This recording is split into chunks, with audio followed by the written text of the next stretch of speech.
Started? Yes, sir. Okay, sir.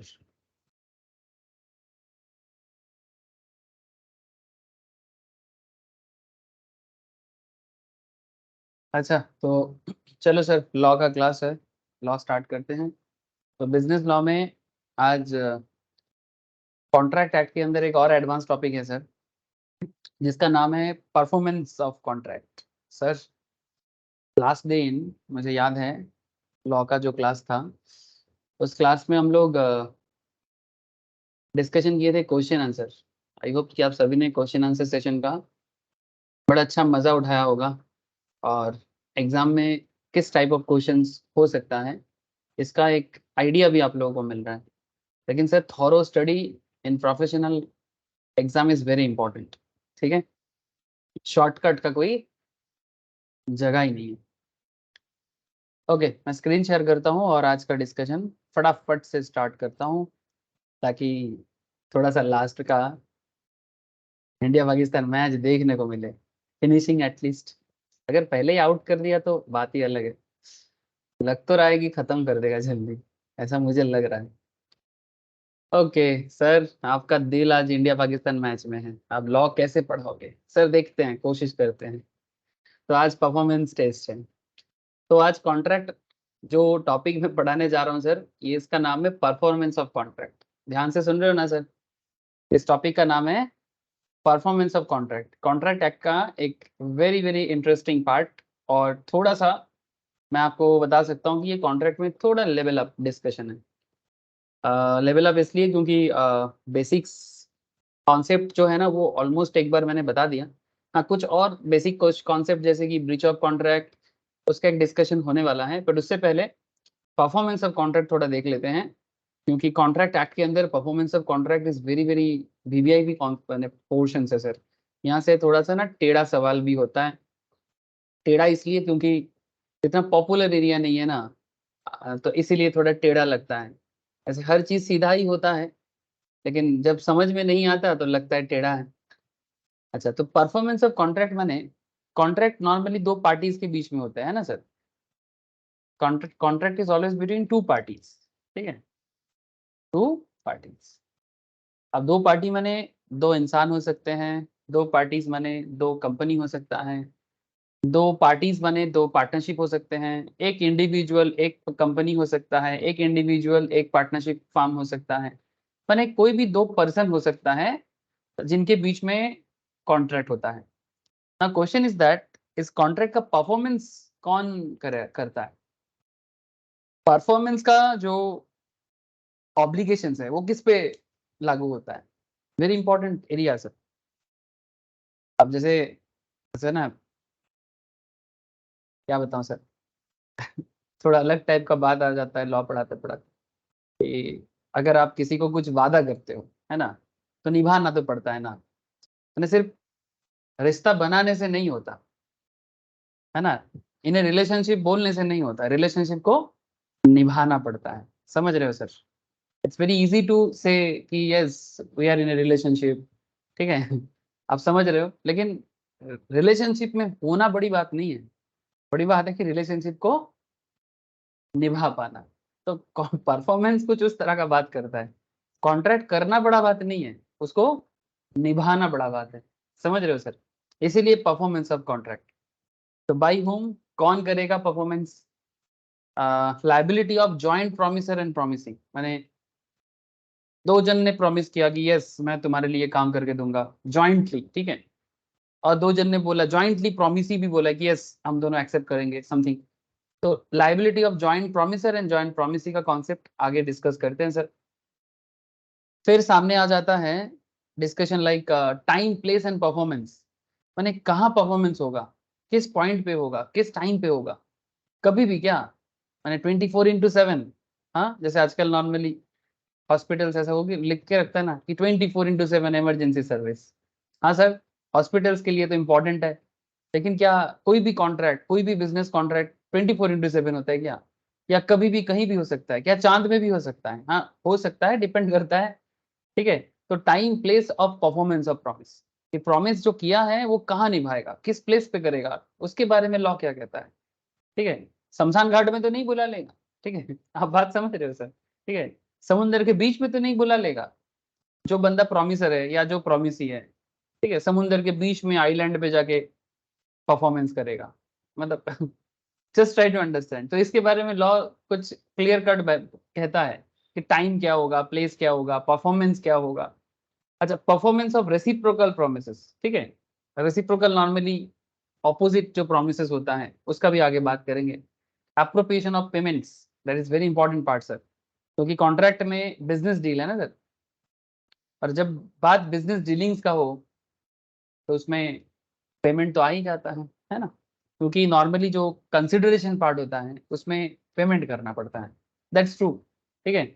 पैसा इतना खराब वर्ड नहीं है ना, नॉर्मली आमतौर पे हम लोग बोलते हैं पैसा पैसा क्यों करता है, बहुत पैसा पैसा करता है। तो पैसा पैसा बात करने में कोई प्रॉब्लम नहीं है, प्रॉब्लम यही है कि पैसा लेके वो करता क्या है, ठीक है, पैसा का दिखावा करता है, पैसा फालतू में वेस्ट करता है, ठीक है, that is the bad thing of पैसा। पर पैसा का गुड थिंग बहुत है। जस्ट इमेजिन अगर आपके पास पैसा हो, आप उसको क्या कर रहे हो, सिर्फ भोग विलास में खर्चा कर रहे हो अपने ऊपर, या फिर अपनी फैमिली की अच्छाई में काम पे लगा रहे हो, रिश्तेदारों में काम पे बांटना नहीं है सर, किसी को फ्री में पैसा नहीं देना, ठीक है, अच्छे किसी को डेवलप करने के लिए पैसा इस्तेमाल करो, समाज के लिए अगर भगवान आपको देता है, ठीक है, पैसा ऑब्वियसली किस्मत से मिलता है, मेहनत से भी मिलता है, ठीक है, लेकिन अगर मिले तो उसका सही इस्तेमाल भी होना चाहिए, और कुछ नहीं। देश के पास पैसा जब भी आता है ना, तो डिपेंड करता है कि कंट्री उस पैसे से कर क्या रहा है, कंट्री उस पैसे से कर क्या रहा है, ये पूरा एक फैमिली टू फैमिली मैटर करता है। तो जो भी हो, हर बिजनेस के पीछे, हर कॉन्ट्रैक्ट के पीछे पेमेंट का मैटर जरूर होगा sir. Contract which need not to be perform, कुछ कॉन्ट्रैक्ट ऐसे होते हैं जिसको परफॉर्म करना जरूरत नहीं है। डिस्चार्ज ऑफ ए कॉन्ट्रैक्ट, कब आपका कॉन्ट्रैक्ट डिस्चार्ज हो जाता है। Rights of joint promises and agreement to do impossible acts, ठीक है, इस तरह का कुछ पॉइंट्स हैं जो थोड़ा हटके भी पॉइंट्स है, ठीक है, थोड़ा डिफरेंट साउंड भी करता है। तो डोंट वरी सर, एक एक करके बताते हैं ना, एक एक करके बताते हैं, एकदम टू दी पॉइंट बात करेंगे और जल्दी जल्दी कवर करेंगे। मतलब जल्दी का मतलब ऐसा नहीं कि आप लोगों को समझ में नहीं आएगा और मैं बता के चल जाऊंगा, ऐसा नहीं करूंगा सर, पूछूंगा आप लोगों से कि सर बोलो समझ में आया कि नहीं, ठीक है। अच्छा, तो this unit explain who must perform his obligations, ये जो पर्टिकुलर कॉन्ट्रैक्ट का परफॉर्मेंस का बात हो रहा है, जैसे वीवीआईपी कॉन्सेप्ट बार बार बोल रहा हूँ कि who must perform his obligations, ठीक है। अब मैं बार बार बोल रहा हूँ कि दो पार्टी में कॉन्ट्रैक्ट होता है ना ऑलवेज, ठीक है, अगर ए है तो ऑपोजिट में बी है, ए अगर प्रॉमिसर है तो उल्टा साइड में प्रॉमिसी है ना? एक अगर ऑफर कर रहा है तो दूसरा एक्सेप्ट कर रहा है ना, बात समझो सर। ए अगर प्रॉमिसर है या ऑफरर है तो बी एक्सेप्टर है या प्रॉमिसी है, दैट्स यही तो खूबी है सर, ये दुनिया का खूबियां है। खूबियां माने कोई लेता है तो कोई देता है। जैसे हम मार्केट जाते हैं सब्जी खरीदने सुबह सुबह, या कुछ भी फूल खरीदने भगवान के लिए, तो उसके पास फूल होता है, वो हमें फूल देते हैं, माला देते हैं जो भगवान को चढ़ा जाता है, हम उनको एक पैसा देते हैं, पेमेंट करते हैं। तो ये हमेशा होता रहता है, ये जो ट्रांजैक्शन है, लेन देन है, ये ऑलवेज होता रहता है। मैं आपको बार बार बोलता हूँ कि सुबह उठने से लेके रात को सोने तक, ठीक है, ईच एंड एवरीथिंग में ट्रांजैक्शन है, ईच एंड एवरीथिंग में लॉ घुसा हुआ है, ईच एंड एवरीथिंग में ऑफर एंड एक्सेप्टेंस घुसा हुआ है। बस समझ रहे हो सर, ईच एंड एवरीथिंग जो भी देखो आप, हर चीज में आपको इकोनॉमिक ट्रांजैक्शन, जहां जहां इकोनॉमिक ट्रांजैक्शन है, ठीक है, जहां जहां इकोनॉमिक ट्रांजैक्शन है वहां वहां आपको लॉ दिखेगा, ठीक है, क्योंकि लेन देन है तो लॉ है, ठीक है। अच्छा, अगर इकोनॉमिक ट्रांजैक्शंस ना भी है, अगर इकोनॉमिक वैल्यूएशंस भी उससे बिल्डअप होता है ना, तो भी मैटर काम करता है। तो ये आपको, ये परफॉर्मेंस ऑफ कॉन्ट्रैक्ट जो है ये आपको बताता है कि परफॉर्मेंस इज ऑब्लिगेशंस। ऑब्लिगेशंस को अगर मैं बंगाली में बोलते हैं ऐसा कि थोड़ा सा टफ बंगाली है, मे भी किसी को समझ में आ जाए, ऐसे संस्कृत कनेक्टेड है। नैतिक दाय बोलते हैं इसको, क्या बोलते हैं सर, नैतिक। नैतिक बात समझते हो, नैतिक माने कुछ चीजें होते हैं जो करना चाहिए, या नीति कहता है, नीति माने पॉलिसी, ठीक है, तो ये पॉलिसी है, यही नीति है, आपको करना चाहिए, लीगली बाउंड हो जाते हैं ऑब्लिगेशंस, ठीक है। What should be the mode of performance, अच्छा कैसे आप अपना परफॉर्मेंस को कंप्लीट करोगे, and what shall be the consequence of non performance, अगर आप अपना परफॉर्मेंस को पूरा नहीं करोगे तो क्या होगा? क्या होता है जब कोई परफॉर्मेंस पूरा नहीं होता है? आप किसी को कुछ वादा कर रहे हो, किसी को कुछ बेचने का प्रॉमिस कर रहे हो, किसी के लिए कुछ सर्विस करने का प्रॉमिस कर रहे हो, बात को समझे सर? किसी को गुड सेल करना है, किसी को सर्विस सेल करना है, ट्राई टू अंडरस्टैंड, किसी के लिए कुछ भी इकोनॉमिक प्रोडक्ट डेवलप करना है, anything, lots of economic activity around us. तो जो भी करने का आप वादा करते हो उसको कंप्लीट करना है ना आपको, उसको कंप्लीट करना है। और देखो सर, बिजनेस लॉ है तो obviously economic activity must be there, ठीक है? इकोनॉमिक एक्टिविटी कुछ ना कुछ होता रहता है। अच्छा, फ्री में भी हो तो भी, अगर उसके अंदर कुछ मैटर है जो कोई बिजनेस डीलिंग्स को, मैंने सोशल मैटर अलग बात होता है कि सामाजिक मैटर है, वो अलग चीज हो गया, बट फिर भी अगर ऑब्लिगेशंस है तो करना पड़ेगा। तो कोई किसी को गुड्स बेचने का वादा करना, किसी को सर्विस देने का वादा करना, पूरा करना है सर। अगर नहीं करेगा तो क्या होगा? ऐसा थोड़ी होता है सर कि कभी भी कोई कुछ बोला, हाँ पहले बोला हाँ कर देंगे, फिर कुछ दिन बाद बोला नहीं नहीं नहीं करेंगे, तो क्या है ना, वो ब्रिज हो जाता है। Try to understand.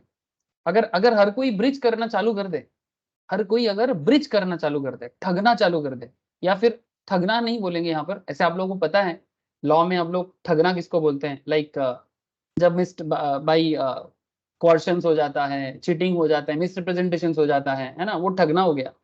मिस्टेकनली भी होता है, ये सब पहले चैप्टर्स में, इससे पहले भी हम लोग कॉन्ट्रैक्ट एक्ट में ये सब टॉपिक पढ़े हैं सर, है ना? तो देखो सर, चलो अब धीरे धीरे कुछ एग्जांपल्स करेंगे ना, और क्लैरिटी मिलेगा आपको। सेक्शन 37 का एरिया है obligations of parties to contract. Section 37 obligations of parties to contract. जो भी पार्टी कॉन्ट्रैक्ट में आते हैं किसी भी मैटर पे, किसी भी मैटर में, तुम हमें कपड़ा बेचो मैं तुम्हें पैसा दूंगा, ठीक है? कुछ भी, कुछ भी। जैसे रिलायंस क्या कहता है कि तुम हमें तुम हमारा नेटवर्क यूज करो मैं तुम्हें डेटा दूंगा, तुम हमें नेटवर्क के लिए पेमेंट करो मैं तुम्हें डेटा बेचूंगा। समझ रहे हो ना? तो हम जब कोई कंपनी का पेमेंट करते हैं डेटा के लिए, जैसे मोबाइल रिचार्ज खत्म हो जाता है, क्या किसको याद करते हैं? नेटवर्क खत्म, जियो का पैक खत्म हो गया, एयरटेल का पैक खत्म हो गया, समथिंग लाइक। तो any kind of business thing आपके साथ भी होता है। The parties to a contract must either perform or offer to perform their respective promises unless such performance is dispensed with or excused under the provisions of contract act or any other law। समझाता हूं sir. Promises bind the representatives of the promisers. Promises bind the representative of the promiser in case of death of such promiser before performance, unless a contrary intention appears from the contract. Unless a contrary intention appears from the contract. अब ये contrary माने opposite में। Example पढ़ो sir, ये समझ में आएगा। A promises to deliver goods to B. A B को promise कर रहा है कि मैं तुम्हें goods deliver करूंगा on a certain day on payment of rupees 1 lakh. Point to be noted, sir. A promises to deliver goods to B on a certain day on a payment of rupees 1 lakh. But A die before that day. A उस particular day आने से पहले A का death हो गया। Sir, इस death पे किसी का माने कंट्रोल है क्या? Please tell me. World's most beautiful thing, death. Sir, language ठीक से यूज करो। डेथ ब्यूटीफुल कैसे हो सकता है? यही तो प्रॉब्लम है। हम लोग डेथ, मतलब डेथ सबके लिए बड़ा कष्टदायक होता है, किसी का भी डेथ हो, मेरा हो, मेरे रिलेटिव्स का हो, मेरे अपने का हो, सबका। लेकिन आप मुझे एक चीज बताओ, मैं इसलिए इसको ब्यूटीफुल बोला बिकॉज ये ऑलवेज लोगों को दुख ही देता है सर, तो कष्ट देता है, माया है बहुत, मोह माया है। सबको होगा, मैं बोल रहा हूँ मेरे को नहीं होगा, बहुत होगा सर। जस्ट मेरा बात को समझना। क्या डेथ पे किसी का कंट्रोल है? हेलो? No sir. कंट्रोल नहीं है ना? ऐसे बोलते हैं 3 चीजों पे कंट्रोल नहीं होता किसी का, ऐसे बहुत सारे चीजों पे। मैं तो मानता हूं कि हम लोगों का किसी भी काम पे हम लोगों का कंट्रोल नहीं है, एक्सेप्ट हम अपना माइंड को कंट्रोल कर सकते हैं जो हमारे हाथ में है। बाकी जो कुछ भी होता है ना, कभी चुपचाप बैठ के देखना कि तुम्हारे साथ जो बचपन से लेके अब तक अच्छा बुरा हो रहा है, ठीक है, उस पे किसका हाथ है? I don't know. मैं कभी कभी ना थोड़ा सा कंफ्यूज हो जाता हूँ कि भाई क्या होगा, अच्छा होगा, बुरा होगा, I don't know what ever. But हाँ, एक चीज जरूर है, हमारे माइंड पे हमारा कंट्रोल है, अगर हम उसको कंट्रोल कर सके तो। यही, इसी में बेसिकली बेस्ट और ओट्स में फर्क होता है। जो बंदा बेस्ट होता है ना वो अपना माइंड को कंट्रोल कर सकता है, और जो बंदा ओट्स होता है वो माइंड को कंट्रोल नहीं कर पाता है। पूरा खेल माइंड का है। चलो ठीक है, मैं ज्यादा ज्ञान नहीं बांटूंगा। लेकिन डेथ पे कंट्रोल नहीं है। डेथ पे कंट्रोल नहीं है कि मैं कब मरूंगा, मैं डिसाइड करके मरूंगा।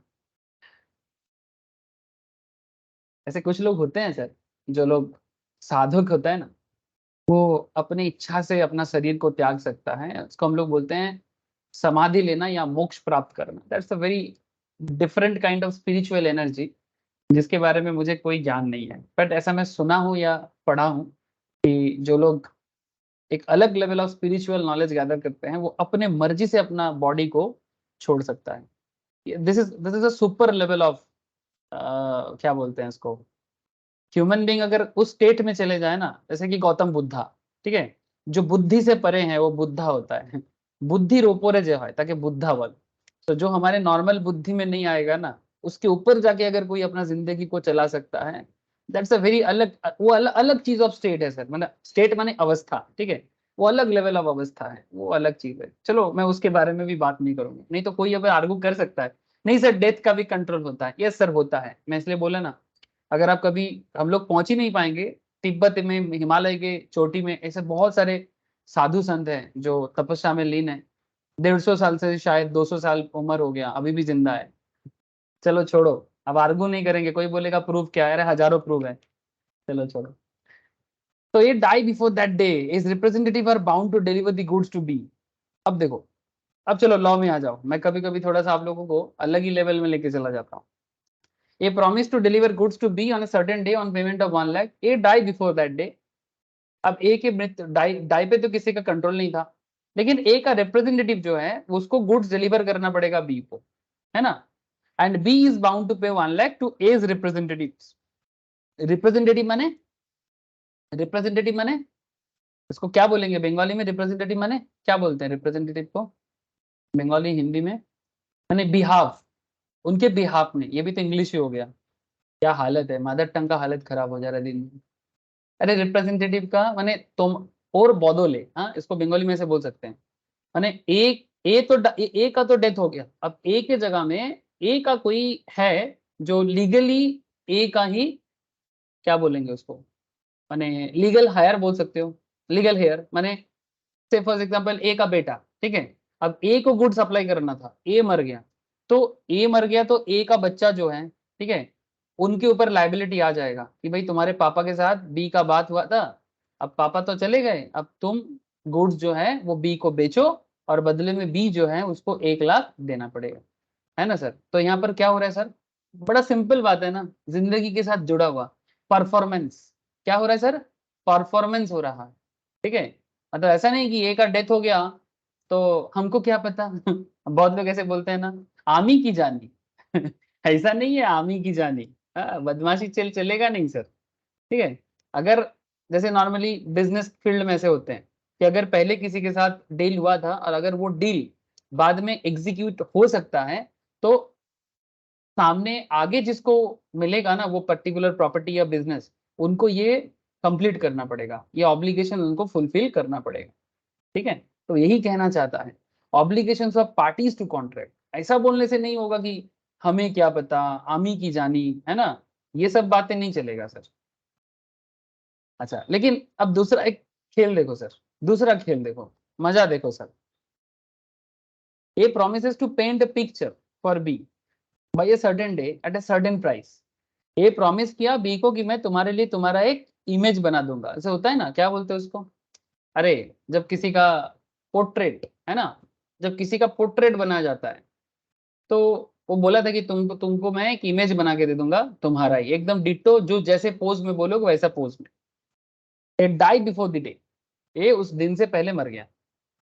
Now point is that, sir क्या अब ए ने बी को बोला था कि भाई उसके लिए पिक्चर बना के देगा, पोर्ट्रेट बना के देगा, पेंट करके देगा, अब ए का डेथ हो गया, अब क्या ये फुलफिल कर पाएगा, माने ये तो नहीं कर पाएगा, कहां से करेगा, क्योंकि ए का तो डेथ हो गया है।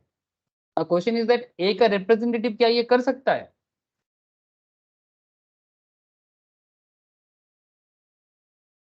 हेलो, না স্যার কেউ করতে পারবে না। क्या नो, স্যার এবার এটা একটা স্পেশাল ট্যালেন্ট না, এটা সবার মধ্যেই কি থাকবে যে এবার ওনার ছেলে সেটা ওটা নাও করতে পারে?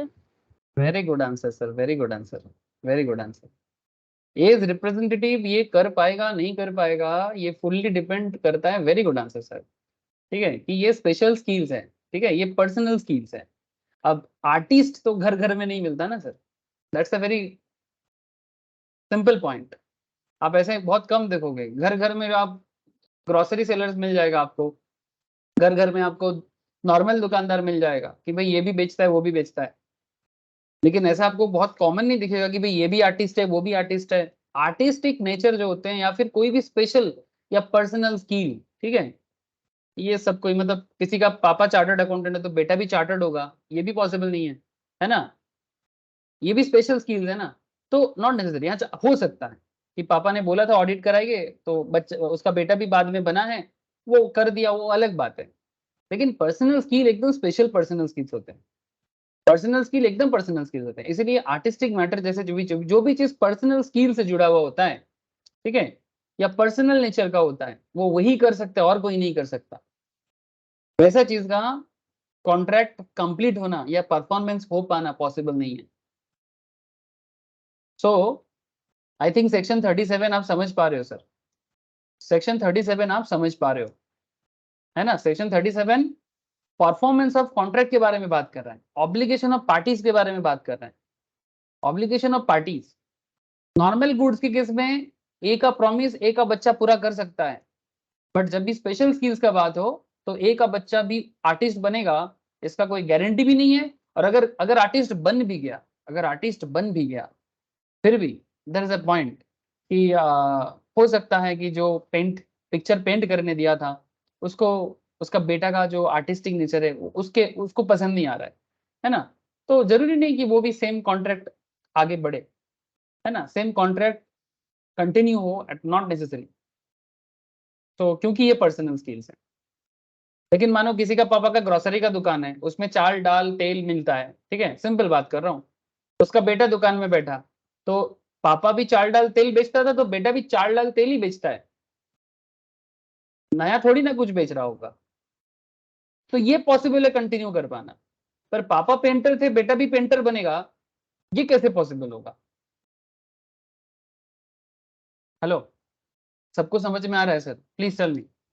सिंपल सा कॉन्सेप्ट था, बट क्लियर है कि नहीं बताओ? हाँ मुझे सिर्फ भूमि सा का ही आवाज आ रहा है, बाकी लोग भी थोड़ा सा बता दो हाँ या ना। हाँ हाँ सर, हाँ सर। हाँ सर। ठीक है सर, ठीक, चलो इतना हाँ पर्याप्त होते हैं मोटिवेशन के लिए। ओके, कोई दिक्कत तो नहीं होगा। अब आगे आगे देखो होता है क्या।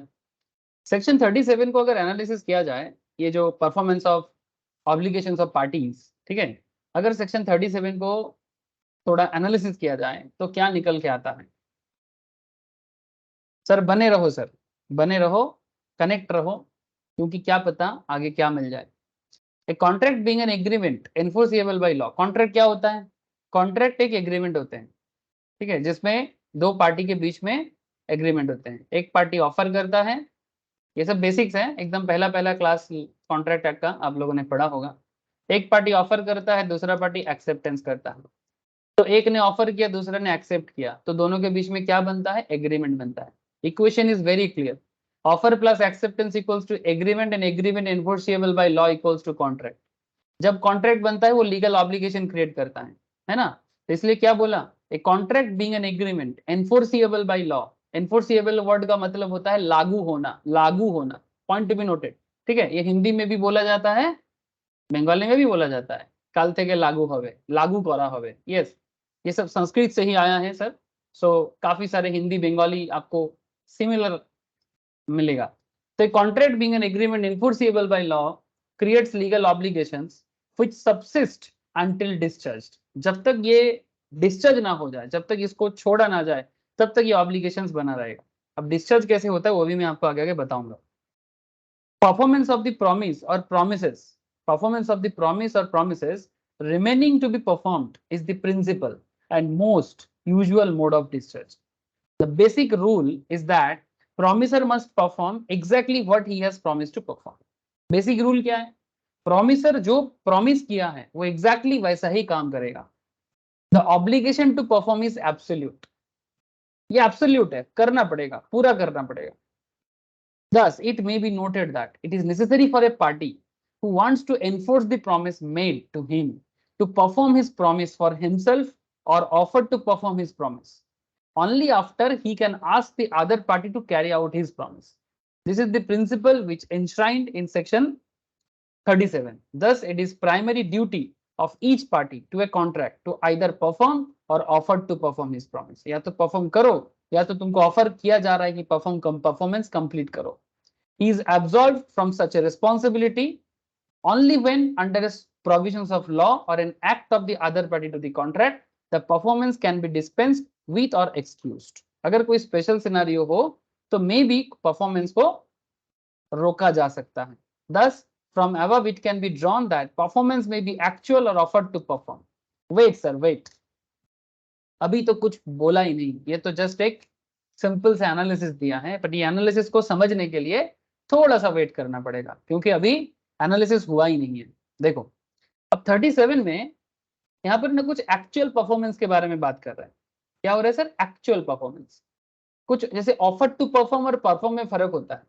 ऑफर टू परफॉर्म माने आपको ऑफर करने के लिए बोला जा रहा है और परफॉर्म हो गया माने जो ऑलरेडी परफॉर्म्ड है, तो there is a difference. Wait, actual performance क्या है? Where party to a contract has done what he had undertaken to do, माने उसने जो रेस्पॉन्सिबिलिटीज लिया था उसे कर डाला, उसको कंप्लीट कर दिया। और either of the parties have fulfilled their obligations under the contract within the time and in the manner prescribe. जिस टाइम के अंदर बोला गया था और जिस मैनर में बोला गया था, दोनों टाइम और मैनर को फुलफिल करते हुए दोनों ने कंप्लीट कर दिया। एग्जाम्पल दिया, X borrows 5 lakh from Y. बड़ा सिंपल एग्जाम्पल है। बोरो करना माने बांग्लाते बोले धार करा, ओके, धार धार, ठीक है, हिंदी में बोलते हैं उधार, ओके, धार बंगाली में बोलते हैं धार और हिंदी में बोलते हैं उधार, ठीक है। तो X borrow 5 lakh from Y, ठीक है, और बोरो का दूसरा क्या होता है? लोन, ठीक है। तो X borrow 5 lakh from Y with a promise to be paid after 1 month. तो एक्स वाई से 5 लाख क्या कर रहे हैं? लोन ले रहे हैं और प्रॉमिस कर रहे हैं कि 1 मंथ बाद पे कर देगा। X repays the amount on the due date. X ने क्या किया? एग्जैक्टली 1 मंथ लेटर कंप्लीट कर दिया। This is exactly actual performance. जो वादा किया था निभाना पड़ेगा, नहीं निभा दिया, ठीक है। जो वादा किया था मैंने निभा दिया। तो दोनों पार्टीज ने अपना काम कर दिया। एक को 5 लाख देना था, दूसरे को 1 मंथ बाद 5 लाख रिपे करना था। तो जब दोनों तरफ से काम कंप्लीट हो जाता है, ठीक है, तो उस परफॉर्मेंस को एक्चुअल परफॉर्मेंस कहा जाता है। समझ रहे हो सर? ऑफर टू परफॉर्म और अटेम्प्टेड परफॉर्मेंस और टेंडर ऑफ परफॉर्मेंस, सुनो सर, एक्चुअल परफॉर्मेंस के साथ ऑफर टू परफॉर्म और अटेम्प्टेड परफॉर्मेंस। अटेम्प्टेड माने अटेम्प्ट लिया गया है, कंप्लीट नहीं हुआ, या फिर टेंडर किया गया। टेंडर ऑफ परफॉर्मेंस माने अभी हुआ नहीं है, होगा, ऑफर किया जा रहा है, एक ही बात है। टेंडर, ऑफर, अटेम्प्टेड, ठीक है। अटेम्प्टेड माने अटेम्प्ट कर रहा है, कंप्लीट नहीं हुआ। It may be happen sometimes when the performance becomes due. वो कब होता है? कभी होगा, इट मे हैपन समटाइम्स, ठीक है, when the performance becomes due. Performance करना बाकी है और वो आगे हो जाएगा। द प्रॉमिसर माने जो प्रॉमिस कर रहा है offers to perform his obligations but the promisee refuse to accept the performance. जो ऑफर किया था वो बोल रहे कि मैं करूंगा, बट जो प्रॉमिस है वो रिफ्यूज कर रहे हैं। समझ रहे हो सर? तो इस तरह का सिचुएशंस में offer to perform, attempted performance, tender of performance create होता है, ठीक है। अब मैं आपको इसको आगे आगे और बताता हूं कि ऐसा क्यों होता है, और अलग अलग केस लॉस भी हैं, एग्जांपल्स भी हैं, आपको हेल्प करेगा सर इस बात को समझने में। लेकिन आपने इतना तो समझ गए सर, एक्चुअल परफॉर्मेंस मैंने जो दोनों तरफ से कंप्लीटेड है और जैसा बोला गया था वैसा हुआ है। ऑफर टू परफॉर्म या अटेम्प्टेड परफॉर्मेंस में एक्चुअली जैसा बोला गया है, कोई ना कोई पार्टी ने उसको ना करके रखा है।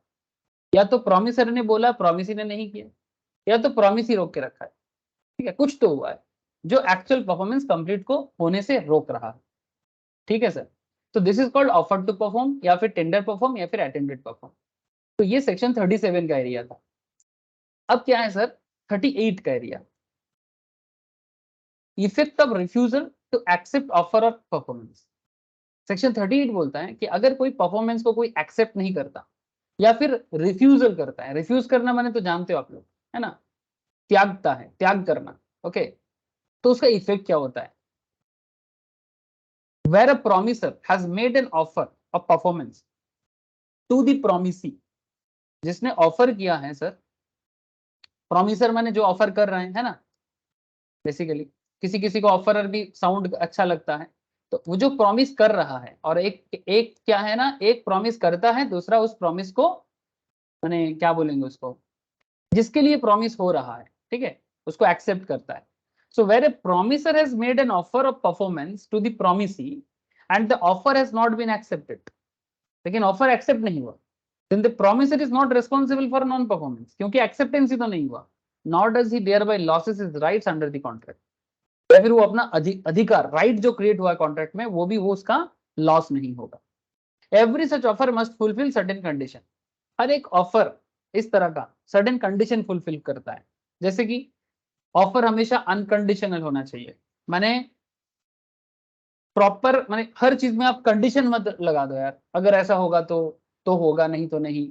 It must be made at a proper time and place, ठीक है, माने अनकंडीशन वाले निश्चर्त बोल सकते हो आप, ठीक है। It must be made at a proper time and place, एक सही टाइम और सही प्लेस पे होगा, and such other circumstances that the person to whom it is made may have responsible reasonable opportunity or ascertaining that the person by whom it is made is able and willing here, willing there and then to do the whole of what he is bound by his promise to do, यानी basically जो बंदे के बीच में contract हो रहा है, उनके पास भी रिजनेबल अपॉर्चुनिटी होगा कि पर्टिकुलर परफॉर्मेंस को कंप्लीट करने के लिए रिजनेबल सिचुएशंस को क्रिएट करना। If the offer is an offer to deliver anything to the promisee, then the promisee must have the reasonable opportunity of seeing that thing offered is the thing which the promisor is bound by his promise to deliver। अरे simple बात है, जिस जिस matter पे बात हुआ था वो मैटर फुलफिल हो, इसके इसके ऊपर सबके अंदर ना एक प्रॉपर कॉन्सेप्ट होना चाहिए। अब आपको इस चीज के ऊपर कुछ एग्जाम्पल कराने से ना आपको क्लियर होगा,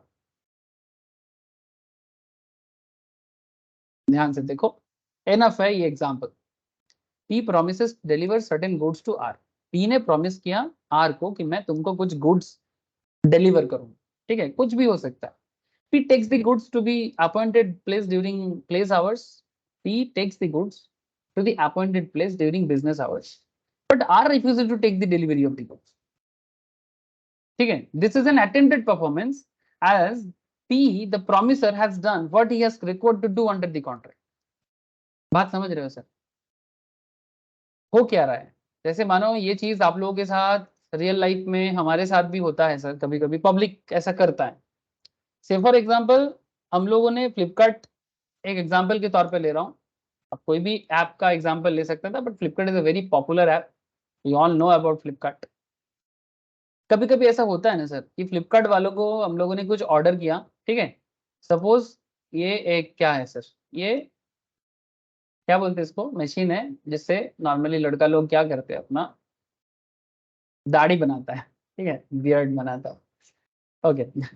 तो अब ये जो ट्रिमर बोलते हैं, हाँ आजकल लैंग्वेज थोड़ा भूल जाता हूँ, ट्रिमर बोलते हैं इसको सर, ये ट्रिमर है, ओके। अब ये ट्रिमर मैंने मानो ऑर्डर किया, एग्जाम्पल दे रहा हूँ, मानो मैंने एक ट्रिमर ऑर्डर किया, अब इस ट्रिमर से मैं आगे क्या करूंगा आपको पता लगी गया सर, बेसिकली दाढ़ी बनाना है। लेकिन पॉइंट क्या है सर, पॉइंट ये है कि ट्रिमर मैंने ऑर्डर तो कर दिया, डिलीवरी डेट फ्लिपकार्ट बता रहा है 18 सितंबर को, लेकिन जिस दिन डिलीवरी करना है फ्लिपकार्ट वाले को, उस दिन मैं एक्सेप्ट करने के लिए वहां पर नहीं हूँ, या फिर मैं रिफ्यूज कर रहा हूँ कि नहीं मुझे डिलीवरी नहीं लेना है। अगर नहीं लेना है तो फिर ऑर्डर कैंसिल कर देना चाहिए था, है ना सर, क्योंकि फ्लिपकार्ट को ऑर्डर कैंसिल का मौका देता है। ये रिस्पॉन्सिबिलिटीज होता है कि अगर आपने ऑर्डर कर दिया और आपको नहीं एक्सेप्ट करना है तो आप बता दो फ्लिपकार्ट को कि हमें नहीं लेना है। लेकिन मानो डिलीवरी बॉय आपके घर के सामने पिन कोड में आते हैं, डिलीवरी का अटेम्प्ट लेते हैं, पर आप एक्सेप्ट नहीं करते या फिर मैं एक्सेप्ट नहीं करता, तो आप समझो यहाँ पर, आप समझो यहाँ पर बात को, प्रॉमिसर मैंने डिलीवरी करने का प्रॉमिस किसने किया था सर, हेलो, ट्रिमर डिलीवरी का प्रॉमिस किसने किया था?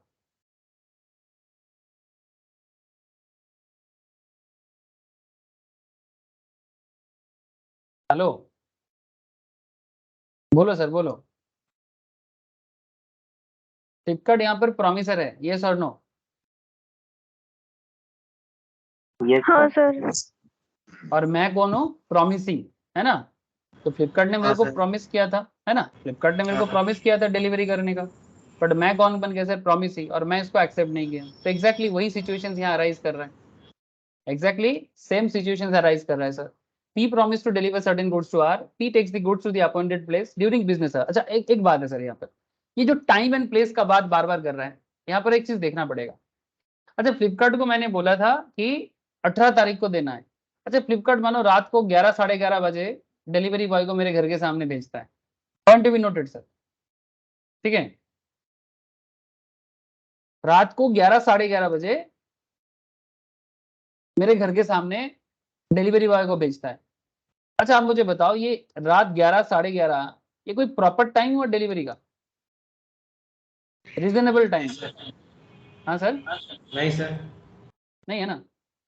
तो मैं इसको आराम से इग्नोर कर सकता हूँ, है ना? कि साढ़े 11 बजे कौन डिलीवरी लेने जाएगा? हाँ, अंटिल अगर वो लोग पहले से किसी कारण से कोई स्पेशल सिचुएशन हो, मानो रास्ते में बहुत बड़ा ट्रैफिक था, कोई प्रॉब्लम हुआ है, पहले से इंटीमेशन दिया है, फोन किया है कि सर हम लोग डिलीवरी करने वाले हैं आपके घर के सामने, 11 बजे पहुंचेंगे, आपको कोई प्रॉब्लम तो नहीं है ना? मैं उसको एक्सेप्ट किया, फिर जाके वो 11:30 बजे आया, दैट इज ओके। देन अगर प्रॉमिसी का या ऑफर का अगर एक्सेप्टेंस है, डिलीवरी टाइम अपने हिसाब से सेट कर लिया है, then it's okay. But reasonable time जो है ना, टाइम एंड प्लेस का, ठीक है, वो अच्छा अगर मानो फ्लिपकार्ट वाले बोलते हैं कि आपके घर पे डिलीवरी नहीं कर पाएंगे, आपको मार्केट में आना पड़ेगा। आप बात समझ रहे हो? आपके घर पे डिलीवरी नहीं कर पाएंगे, आपको मार्केट में आना पड़ेगा, तो भी मैं रिजेक्ट कर सकता हूं, है ना? क्योंकि ऐसा बात तो नहीं होता है, ये तो होम डिलीवरी का बात करता है, तो फिर मार्केट में क्यों जाना? Try to understand. लेकिन अब मानो कि आपके घर के सामने रास्ते में काम चल रहा है, गाड़ी नहीं घुस सकता, तो क्या करेंगे?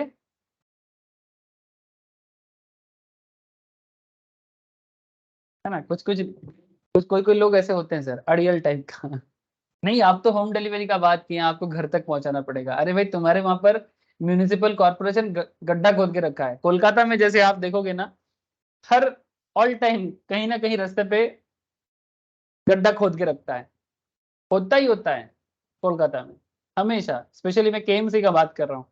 अभी आजकल मैं केस्टूपुर एरिया में रहता हूँ, तो यहाँ पर विधान नगर म्यूनिसिपल है, इसका तो अलग ही लेवल है, छोड़ दो, ठीक है? सॉल्ट लेक को छोड़ के और कोई एरिया में काम नहीं करता है। केएमसी में भी मैंने काफी टाइम रहा सर, स्पेशली मेरा पूरा पढ़ाई का टाइम कोलकाता में ही चला गया। तो कोलकाता म्यूनिसिपल एरिया में मैं देखा, जहां देखो कहीं ना कहीं गड्ढा खोदा हुआ है। आप लोगों में से काफी लोग कोलकाता में भी रहते हो, है ना? मैंने Kolkata municipal corporation, Kolkata obviously पूरा है, लेकिन there is a difference as per municipal corporation. तो कोलकाता म्यूनिसिपल कॉर्पोरेशन ने कभी ना कभी रास्ता खोदा ही रहता है। अब समझो कि उसमें गाड़ी नहीं जा सकता, तो फिर आपको ही आना पड़ेगा ना रिसीव करने के लिए। तो दैट्स अ डिफरेंट सिचुएशन। यहाँ पर प्रॉमिसर प्रॉमिसी सिचुएशंस को क्या करता है? बात करके मिटा लेता है, वही बात कर रहा है। P promises to deliver certain goods to R. P takes the goods to appointed place during business hours, but R refuses to take the delivery of goods. वो डिलीवरी कर रहे हैं पर आप ले नहीं रहे हो, तो ये अटेम्प्टेड परफॉर्मेंस है। As the P promiser has done what he was required to done under the contract, वो परफॉर्मेंस कर रहा है, बट यहाँ पर परफॉर्मेंस पूरा नहीं हो रहा है। तो ये कौन सा पॉइंट को दर्शाता है? ये refusal to accept offer of performance को दर्शाता है, क्योंकि यहाँ पर रिफ्यूजल हो रहा है। अब रिफ्यूजल क्यों हो रहा है, इसके पीछे हजारों कारण हो सकता है, बट रिफ्यूजल हो रहा है, दैट्स एनफ। रिफ्यूजल तो हो रहा है। सेक्शन 38 रिफ्यूजल के बारे में बात करता है। ओके सर, बात समझ में आ गया सर?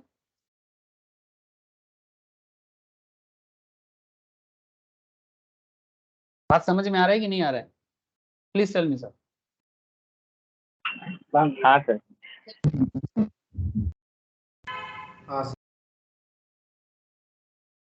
अब सेक्शन 39 क्या कहता है?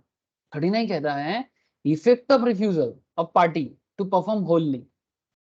अब रिफ्यूज तो कर दिया 38 के तहत, अब इफेक्ट क्या होगा, चलो देखते हैं। Section 39 provides that when a party to a contract has refused to perform or disabled himself from performing his promise in its entirety, the promisee may put an end to the contract unless he had signified by words or conduct his acquisitions in its continuance. मैं समझाता हूं इसका मतलब क्या है। X a singer, x एक कौन है, गायक है सर, सिंगर है, गाता है। X a singer enters into a contract with Y, Arijit Singh. आजकल इन्हीं का तो मार्केट है सर। हाँ, आप लोग फैन हो सर अरिजीत सिंह का? मुझे तो बहुत अच्छा लगता है। अरे बोलो।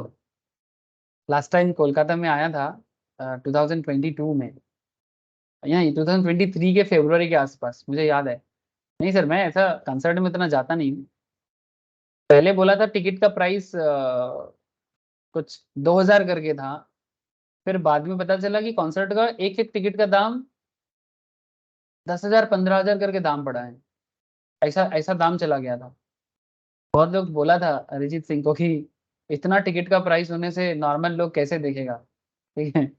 तो जो भी हो, अब देखो सर, ये इनका कीमत है। अब जब किसी का मार्केट या वैल्यूएशन बढ़ता है ना, तो ऐसा तो होता ही है ना। कभी फ्री में शो क्या करता था, आज एक शो में एक टिकट का दाम 10,000 चला जाता है।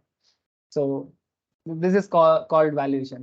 जैसे सनी देओल इतना दिन मूवी नहीं किया है सर, सनी देओल इतना दिन मूवी नहीं किया, गदर 2 करने के बाद, ठीक है, गदर 2 करने के बाद अभी मैं सुन रहा हूँ मार्केट में खबर है कि अब 50 करोड़ के नीचे काम नहीं करेगा, ऐसा बोला है कि जो भी प्रोड्यूसर 50 करोड़ उनको एटलीस्ट देगा तभी काम करेगा, नहीं तो नहीं, ठीक है। सो जस्ट इमेजिन, जब वैल्यू बढ़ता है ऐसा ही होता है।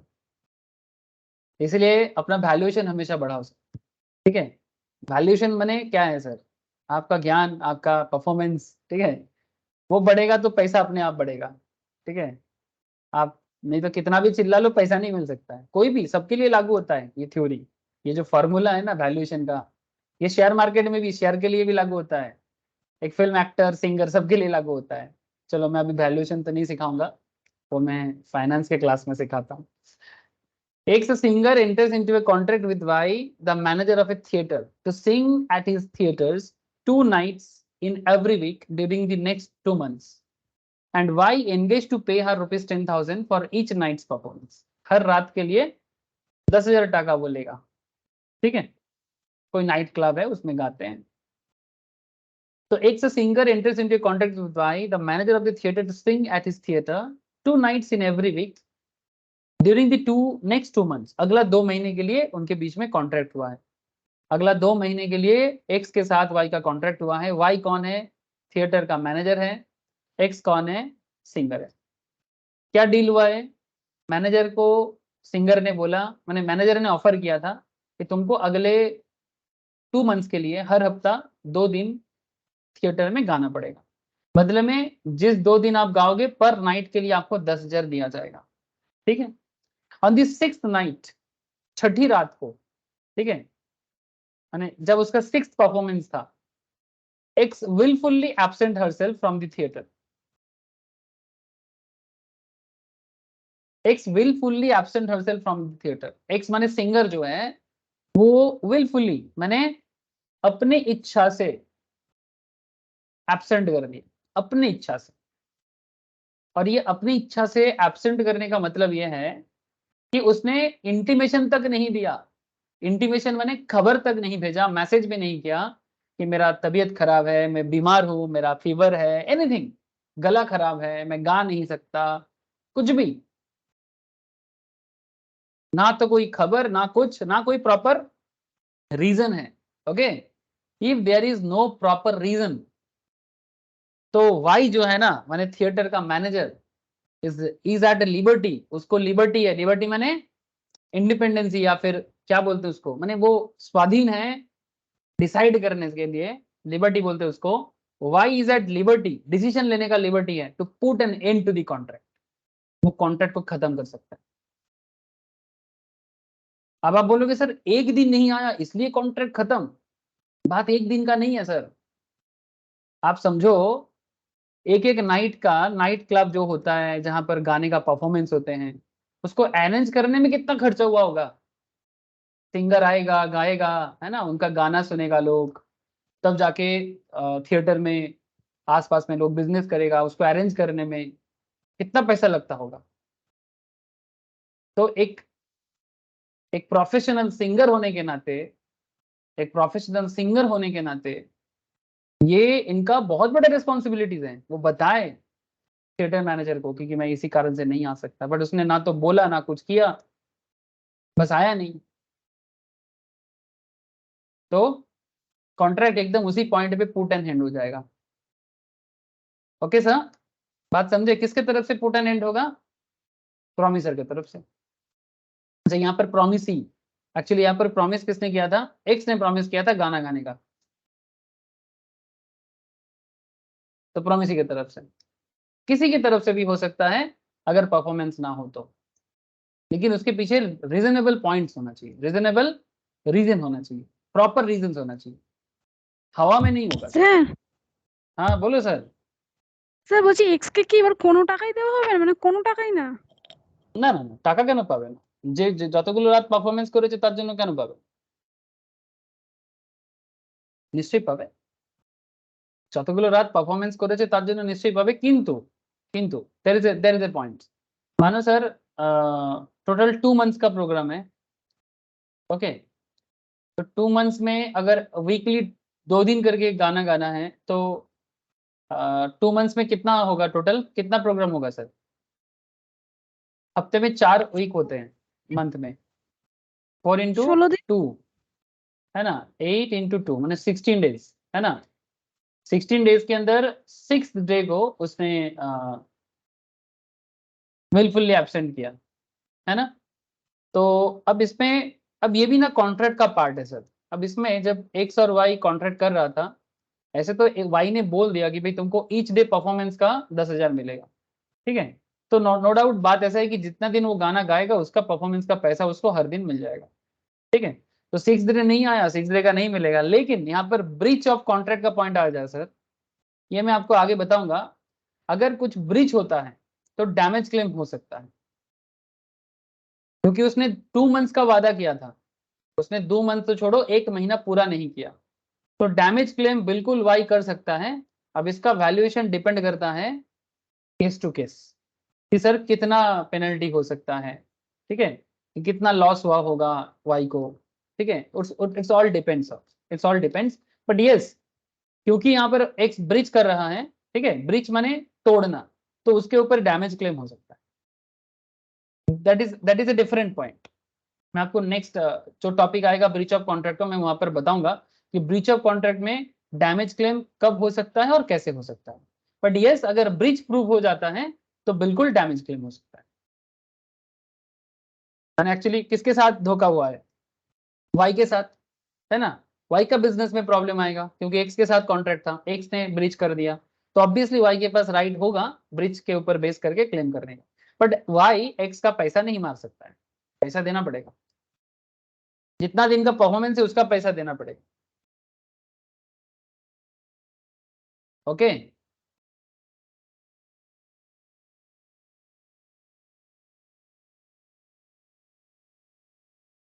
बोलो सर, क्लियर है बातें?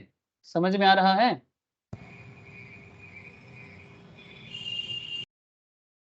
ओके सर, इतना सन्नाटा क्यों है? समझ में आया, हाँ या ना? इतना सन्नाटा छा जाता है तो मुझे चिंता हो जाता है। बोलो सर। हाँ सर।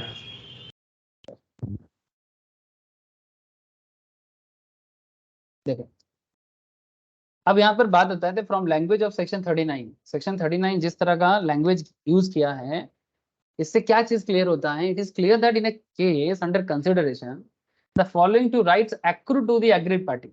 जिसके साथ कुछ भी धोखा हो रहा है या जिसके साथ कॉन्ट्रैक्ट में कुछ किसी भी तरह का प्रॉब्लम क्रिएट हो रहा है, ठीक है, एग्रीड पार्टी, उसको एग्रीड बोलते हैं ना, नेमली टर्मिनेट। जैसे कि यहाँ पर वाई के साथ, Y is the agreed party है ना, यहाँ पर वाई एग्रीड है क्योंकि एक्स के कारण वाई का लॉस होगा। यहाँ पर the point is that x के कारण लॉस यहाँ पर वाई को झेलना पड़ेगा, तो यहाँ पर एग्रीड कौन है? वाई। तो वाई ने ही तो टर्मिनेट किया, कॉन्ट्रैक्ट को खत्म किसने किया? वाई ने ही किया, ठीक है। तो ये पहला राइट है कि कॉन्ट्रैक्ट को खत्म करे, टू इंडिकेट बाई वर्ड्स और by conduct that he is interested in its continuance.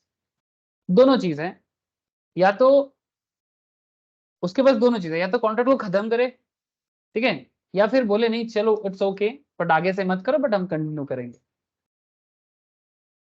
ऐसा भी तो हो सकता है कि वाई ने एक्स को कुछ बोला नहीं, बस हल्का सा एक क्या बोलते हैं, हल्का सा जस्ट बोला कि ऐसे आगे मत करना बहुत लॉस हो जाता है, चलो कंटिन्यू करो, ऐसा भी कर सकते हो। तो दोनों चीज उसके पास है। accrue the aggrieved party, दो राइट उनका आता है, terminate the contract and indicate by words or by conduct that he is interested in its continuance. In case the promisee decides to continue the contract, he would not be entitled to put an end. अगर वो continue करने का decision ले लेता है तब वो put an end नहीं कर सकता। On this ground subsequently in either case the promisee would be able to claim damages that he suffers as a result on the breach, जो मैं अभी आपको बता रहा था कुछ देर पहले, और जो सवाल एक्चुअली उठाया था आप लोगों ने कि सर अगर उसने ब्रीच किया, माने ब्रीच करने का मतलब क्या है? ब्रीच माने कॉन्ट्रैक्ट को कंप्लीट होने से पहले ही तोड़ देना, ठीक है। कोई भी कॉन्ट्रैक्ट कंप्लीट होने से पहले जब तोड़ दिया जाता है उसे ब्रीच ऑफ कॉन्ट्रैक्ट कहते हैं। वो टॉपिक अलग है, मैं आगे बात करूंगा, अलग माने मतलब रेलिवेंट टॉपिक है, आप लोगों को आगे जानना है, बहुत जरूरी टॉपिक है। बट अगर आपको परफॉर्मेंस ऑफ कॉन्ट्रैक्ट समझ में प्रॉपरली नहीं आएगा तो ब्रीच कैसे समझ में आएगा, है ना। मैंने पहले रिश्ता निभाना तो सीखे, उसके बाद डिवोर्स करने के बाद क्या होता है वो सीखा जाए। सर पॉइंट को गलत तरीके से मत लेना, ठीक है। माने पहले इंसान शादी करते हैं जिंदगी निभाने के लिए, है ना, तो या दोस्ती करते हैं दोस्ती निभाने के लिए, दोस्ती खत्म हो जाएगा या शादी टूट जाएगा उसके बाद क्या होगा ये सोचने का चीज नहीं है। लेकिन वो जब पर्सनल मैटर हो वो बात अलग है, वो इमोशनल मैटर है, दिल को तोड़ देता है ना।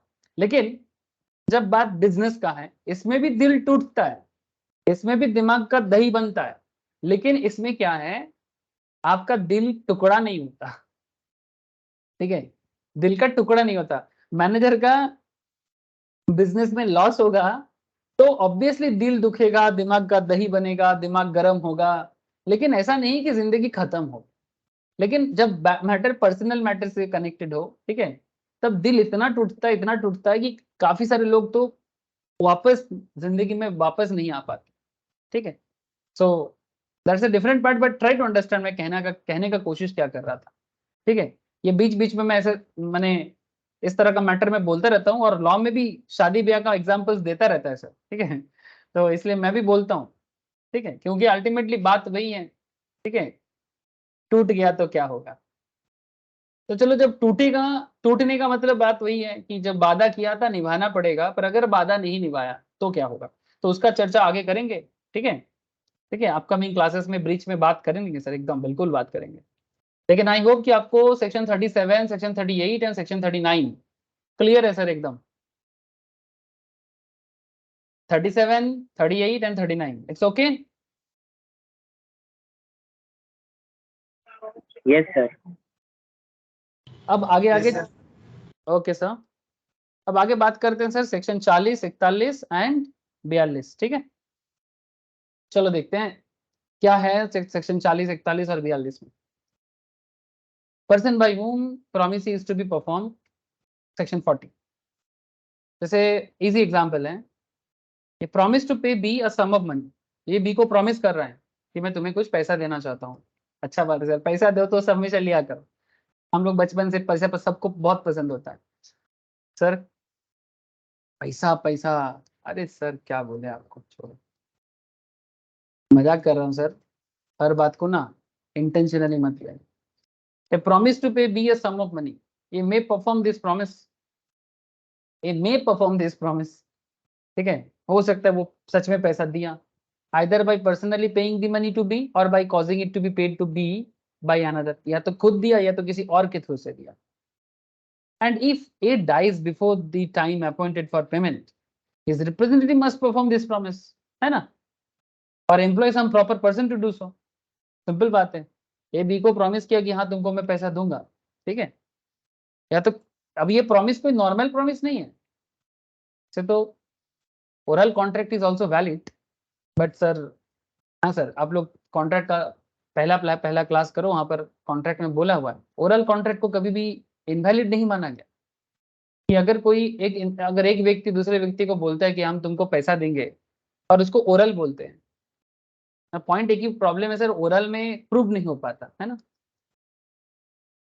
प्रूफ करना मुश्किल हो जाता है कि भाई प्रूफ करो कि ए ने बोला था बी को पैसा देने का, ए का डेथ हो गया, किसे प्रूफ होगा कि ए मरने से पहले बोल के गया था बी को पैसा देगा। तो तब क्या होता है ना, स्टैम्प पेपर कॉन्ट्रैक्ट पेपर लेना पड़ता है, ठीक है, कोर्ट पेपर भी बोलते हैं। कॉन्ट्रैक्ट पेपर में या कोर्ट पेपर में ये क्या करेगा, एग्रीमेंट बना के जाएगा, कॉन्ट्रैक्ट बना के जाएगा कि मैं तुमको इतना पैसा 1 करोड़ 10 लाख वॉट एवर भी दी वैल्यूएशन, ठीक है, 10 लाख 5 लाख 75 लाख 25 लाख 50 करोड़ 100 करोड़ वॉट एवर भी दी वैल्यू, 10 रुपीज 1 रुपीज एनीथिंग, बस एक नॉमिनेशन माने डिनोमिनेशन होना चाहिए, एक डिनोमिनेशन होना चाहिए, पैसा का एक मिनिमम वैल्यू होना चाहिए। ऐसे कॉन्ट्रैक्ट कम से कम 1 टका का होता है, minimum value of a contract value is 1 रुपी।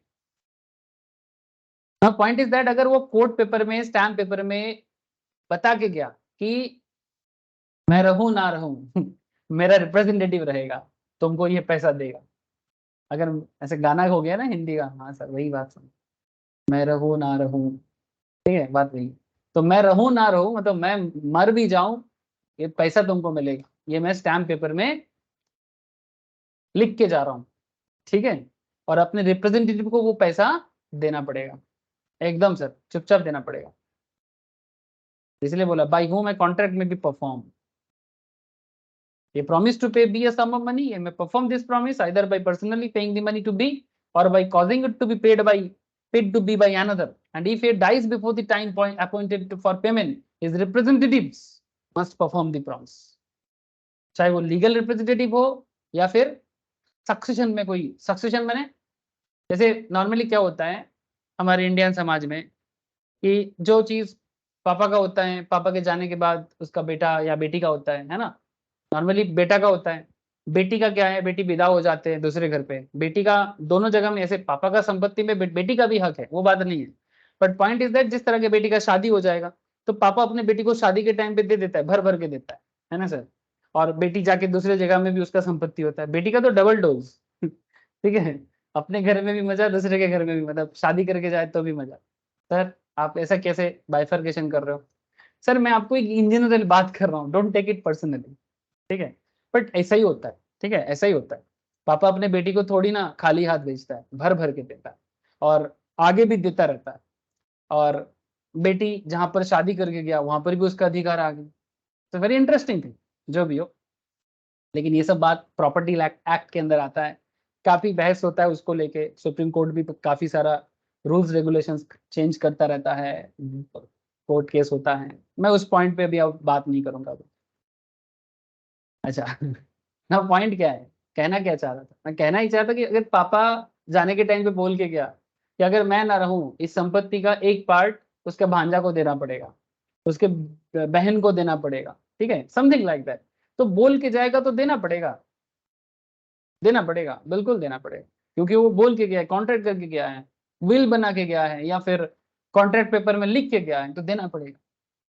लेकिन अगर ओरल में भी बोल के गया तो देना चाहिए, अगर ओरल में भी बोल के गया है तो देना चाहिए, पर प्रॉब्लम क्या है ना sir, oral contract is valid in law, but problem एक ही है, इसका प्रूफ नहीं है, और क्या है ना ये कलयुग है, ठीक है, कलयुग में इंसान अलग ही लेवल का परफॉर्मेंस है यहाँ पर, यानी एक्चुअली एक कहावत है सर, कहते हैं कि ना वो राम है और ना वो राम राज्य है, ठीक है, राम राज्य में क्या था सर, उस टाइम पे ना लोग झूठ नहीं बोलता था, कम बोलता था, ऐसा नहीं कि बोलता नहीं था, ठीक है, बहुत ही कम बोलता था, और झूठ बोलने पे भी ना अंदर से ना एक एक गिल्टी फील होता था, ठीक है, इसलिए उस युग का नाम है सत्य युग, ठीक है, जिस टाइम पे राम जी थे, त्रेता युग। हाँ सर बोलो। सर वो सतयुग था ना, वही तो आपने बोल दिया। हाँ वही, ठीक है, सत्य युग त्रेता युग, उस टाइम पे लोग सच्चाई के साथ होता था, आजकल लोग क्या है ना झूठ के साथ है, सच्चाई के साथ कोई नहीं है, झूठ के साथ देखो हजारों जहां देखोगे भीड़ है ना, मानो मानो समझ लेना, जहां भीड़ है माने कुछ तो गड़बड़ है, नॉर्मल बात कर रहा हूँ, ठीक है। तो ऐसा नहीं है सर, आज भी सच्चाई है पर थोड़ा प्रॉब्लम है, ठीक है। सच्चाई है, ऐसा नहीं कि सच्चाई कंप्लीटली खराब हो गया, बट उस टाइम जैसा नहीं है। तो मैं क्यों ये बात कहा, लॉ ओरल कॉन्ट्रैक्ट को इनवैलिड नहीं बोला, बट पहले का लोग ना वचन निभाना जानते थे, ठीक है। पेपर में लिख के जाने का जरूरत नहीं था। एक जमाना था हमारे देश में, ऐसा संस्कार था कि अगर पापा ने बोल के गया है या माँ ने बोल के गया है कि भाई को देखना है, भाई को लूटना नहीं है, तो बड़ा भाई अपने छोटे भाई को देखता था, एंड इक्विवेलेंटली छोटा भाई भी बड़ा भाई को सपोर्ट करता था। सिमिलरली, अब भाई हो बहन हो जो भी हो। आज का जमाना क्या हो गया, पापा अगर बोल के चला गया, बस बात बोल के ही खत्म हो जाए। सब बैठा रहता है कि भाई पापा बोल के तो गया है, बस जाने दे इस बुढ़े को, फिर रंग दिखाते अपना गिरगिट की तरह। ये जमाना आ गया सर, ये प्रॉब्लम होता है आज लोगों को, ठीक है। इसीलिए ओरल कॉन्ट्रैक्ट का यही प्रॉब्लम है, क्योंकि आजकल ठग, मतलब ठग क्या बोलते हैं उसको, ठगने का जमाना हो गया। बहुत ही खराब संस्कार है आजकल, मैंने खराब संस्कार बढ़ रहा है। क्यों? क्योंकि हम लोग अपने रूट से अलग हो गए, ठीक है। यही प्रॉब्लम है सर, रूट से अलग हो गए। मैंने भारत का जो संस्कृति है ना, वो संस्कृति से हम लोग बिछड़ गए। भारत का संस्कृति, मैं बार बार बोल रहा हूँ सर, भारत के संस्कृति से हम लोग बिछड़ गए, और इसीलिए दिन ब दिन ये हो रहा है। अब कोई कोई बोलता है ना कि कभी कुछ सुधरेगा क्या, सुधरेगा, बिल्कुल सुधरेगा, लेकिन बस वो संस्कृति वापस आना चाहिए। मॉडर्नाइजेशन का मतलब ये थोड़ी है कि झूठ के साथ क्या करोगे मॉडर्नाइजेशन करके, जिंदगी झूठ से नहीं चलता है। अब सोसाइटी को सुधारना है सर, और ये सुधार सिर्फ सही ज्ञान से हो सकता है। हम लोग बोलते हैं विज्ञान, एक वर्ड होता है साइंस, है ना। साइंस सबका शब्द का हिंदी क्या है जानते हो? साइंस सबका हिंदी है सत्य ज्ञान, ट्रू नॉलेज। हाँ सर, सत्य ज्ञान उसको बोलते हैं साइंस। बिग ज्ञान, बी वर्ड का मतलब होता है, ये मैं बंगाली में लिखा सर, बी का मतलब होता है जो ट्रू है, उसको बी बोला जाता है। विश मतलब शुद्ध, विशुद्ध। ज्ञान माने नॉलेज। साइंस का मतलब होता है सत्य ज्ञान, जिसको विज्ञान कहा गया। लेकिन साइंस का मतलब सिर्फ डिस्कवरी नहीं होता। छोड़ो सर, ये सब बात जरूरी नहीं है, मैं थोड़ा थोड़ा बीच बीच में बोल देता हूँ। आ जाओ। तो ये प्रॉमिस टू पे सम ऑफ मनी, मैं क्यों ये बात बोला? अब आप लोग बोलोगे सर लिख के जाना पड़ता है ना। हाँ सर, वही बात है, लिख के जाना इसलिए पड़ता है क्योंकि कोर्ट ऑफ लॉ प्रूफ मांगता है, कोर्ट ऑफ लॉ प्रूफ मांगता है, ठीक है।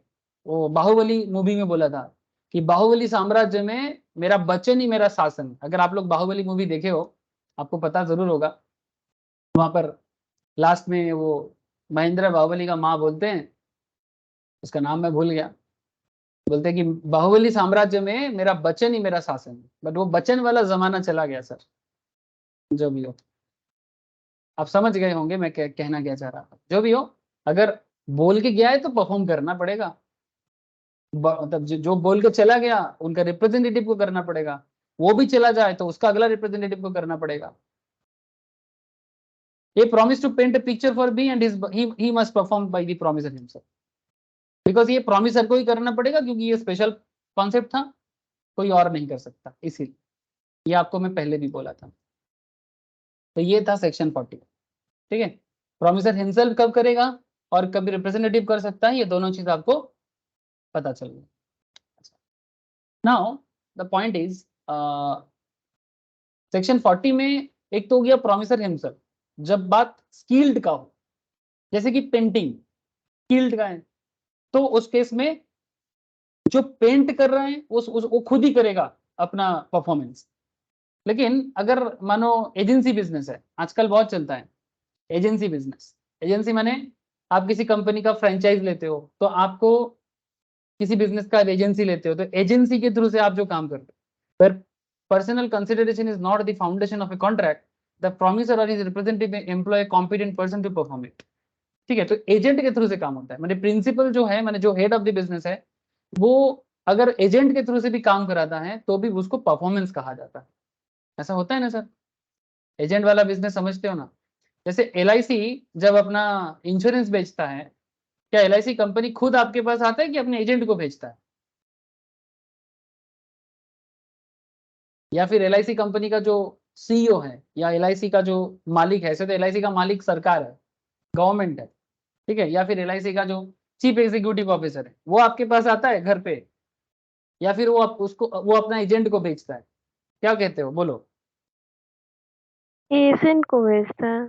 एजेंट को भेजता है। म्यूचुअल फंड कंपनी जब अपना प्रोडक्ट बेचता है, कंपनी आजकल तो ऑनलाइन में काफी कंपनीज हो गया सर जो म्यूचुअल फंड डायरेक्ट भी बेचता है, ठीक है, डायरेक्ट म्यूचुअल फंड होता है सर एक, वो तो आजकल मॉडर्न हो गया। जो नॉलेज, जिनको नॉलेज है वो डायरेक्ट म्यूचुअल फंड में इन्वेस्ट कर लेता है, लेकिन अभी भी वो डिस्ट्रीब्यूटेड सिस्टम म्यूचुअल फंड चलते हैं। काफी लोग, आप लोगों में से काफी स्टूडेंट ऐसे हैं जो NISM का एग्जाम देते हैं, सेबी का, national institute of security market, इसमें स्टूडेंट्स लोग काफी अच्छा करियर बना रहा है सर, और नॉलेज भी ले रहा है।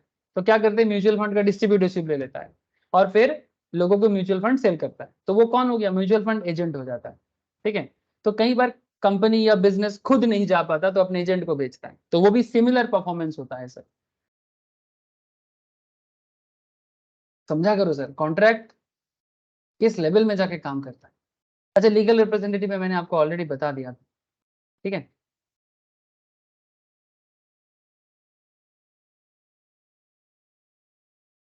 अच्छा, third person, effect of accepting performance from third person. When a promisee accept performance of the promise from a third person, he cannot afterward enforce it against the promiser. अगर वो पहले accept कर ले कि हाँ थर्ड पर्सन कर सकता है तो ठीक है, that is performance by a stranger if accepted by the promisee, this result in discharging the promiser, although the latter has neither authorized nor ratified the act of the third party. समझाता हूँ sir. A received certain goods from B promising to pay 1 lakh.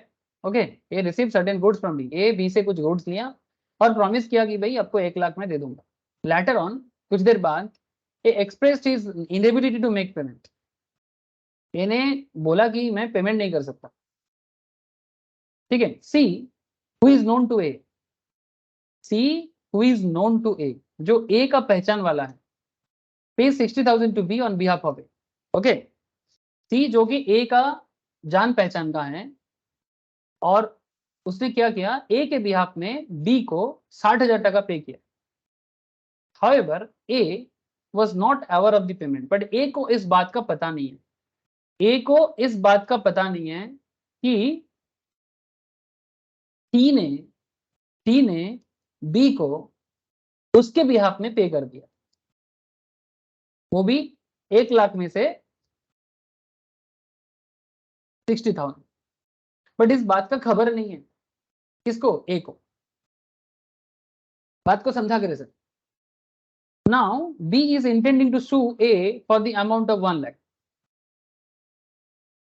अब A, ठीक है, B क्या कर रहा है, जो मेन प्रॉमिसी है जिसको पेमेंट मिला था, वो A को सू कर रहा है कि हमें 1 लाख दो। क्या ये कर सकता है B? Therefore, in the present instance, B can sue only for the balance amount. 1 lakh नहीं मांग सकता, 40,000 मांग सकता है। मैंने बात ऐसे की, बी को मजा मिल गया, बी को मजा आ गया, वो सोच रहा है कि भाई मैं तो ए जो मुझे पैसा दिया, ए के बिहाफ में सी ने बी को पैसा दिया, इस बात का खबर ए को नहीं है, ये बी को पता है, इसलिए बी सी को ए को बोल रहा है कि भाई मुझे सी ने दिया, तुमको तो पता नहीं है, तुम मुझे 1 लाख दो। मजाक चल रहा है क्या? जिस बात के लिए तुमने 1 लाख रिसीव किया, हाँ क्यों रिसीव किया? ऐसा थोड़ी होता, तो डिसऑनेस्टी हो गया। तो तुमने ऑलरेडी 1 लाख रिसीव कर लिया, 1 लाख में से 60,000 रिसीव कर लिया, अब बस 40,000 के लिए तुम बिल्कुल ए को बोल सकते हो कि भाई ये तुम्हारा 40,000 बाकी है, क्योंकि सी ने तुम्हारे बिहाफ में मुझे ऑलरेडी 60,000 पे कर दिया। तो थर्ड पर्सन भी परफॉर्मेंस को कंप्लीट कर सकता है अगर प्रॉमिसी ने एक्सेप्ट किया तो। हेलो, ये सेक्शन 41 बात करता है, क्या कोई थर्ड पार्टी आके मेन पार्टी से, माने मेन कॉन्ट्रैक्ट किसके बीच में था, मेन कॉन्ट्रैक्ट ए और बी के बीच में था, सी यहाँ पर कौन है, थर्ड पर्सन। तो क्या थर्ड पार्टी कॉन्ट्रैक्ट में परफॉर्मेंस कर सकता है? The answer is yes, if promisee accept the performance of the bonds. Okay, clear sir बात को बोलो।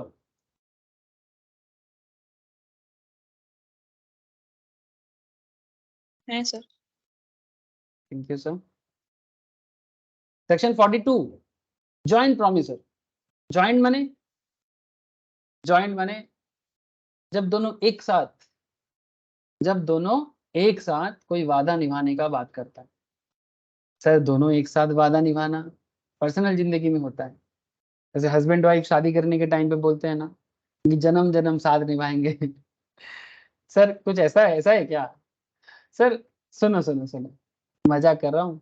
When two or more persons have made a joint promise, then unless a contrary intention appears by the contract, all such persons must jointly fulfill the promise. तो ऐसा normally partnership में हो सकता है। A, B, C jointly promise to pay 6 lakh to D. यहाँ पर A, B and C jointly D को 6 लाख पे करने का वादा किया। Okay, but if A dies before performance, okay, मानो A का डेथ हो गया, A खत्म होने लगा, ठीक है। अगर A खत्म होने लगा मैंने हो गया, तो फिर पूरा बर्डन तो B पे हो जाएगा शिफ्ट। नॉर्मली ये लोग क्या कर सकता है, एग्जांपल दे रहा हूं, 2 लाख ईच हेलो D को देने का बात कर रहा है, लेकिन अगर A का डेथ हो गया तो फिर A का बर्डन कौन उठाएगा? तो normally A in that case क्या करके जाएगा, अपने लीगल रिप्रेजेंटेटिव को बोल के जाएगा, ठीक है। A का legal representative may be in simple अगर बात बताया जाए तो A सन, ठीक है, A सन जब A का डेथ हो जाएगा वो B और C के साथ जॉइंटली परफॉर्मेंस को कंप्लीट करेगा। तो इसलिए क्या बोला sir, A dies before performance then his legal representative must jointly with B and C, यानी A son B and C मिलके 6 लाख को फुलफिल करे एंड सो ऑन। ऐसे ही चलेगा, अगर B चले जाए तो B का रिप्रेजेंटेटिव, C का डेथ हो जाए तो C का रिप्रेजेंटेटिव, और अगर तीनों का ही डेथ हो जाए तो तीनों का ही रिप्रेजेंटेटिव। अगर तीनों का ही डेथ हो जाए, ऐसा होता है सर, ऐसा केस एक हुआ था, एक पार्टनरशिप बिजनेस का, तीनों पार्टनर का एक साथ डेथ हुआ था। इसका एक बहुत पॉपुलर केस है,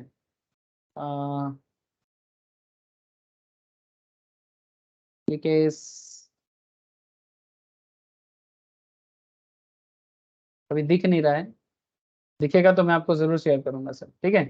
वैसे एक बहुत फेमस केस हुआ था, एक पार्टनरशिप फर्म का तीनों पार्टनर एक साथ का डेथ हो गया था, लेकिन लॉ क्या कहता है, लॉ कहता है कि अगर तीनों का डेथ हो जाए, ठीक है, तीनों का डेथ हो जाए तो तीनों का लीगल रिप्रेजेंटेटिव जरूर होगा, ठीक है, तो तीनों का लीगल रिप्रेजेंटेटिव को फुलफिल करना पड़ेगा।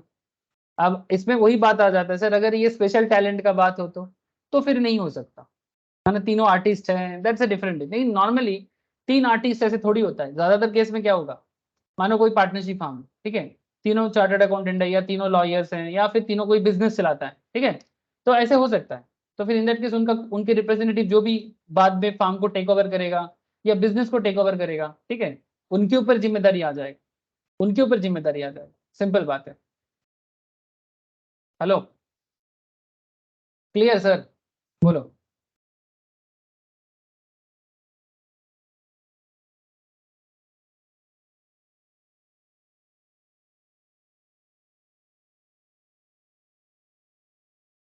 यस सर, बोलो सर, चुप ना रहे, कुछ तो कहें।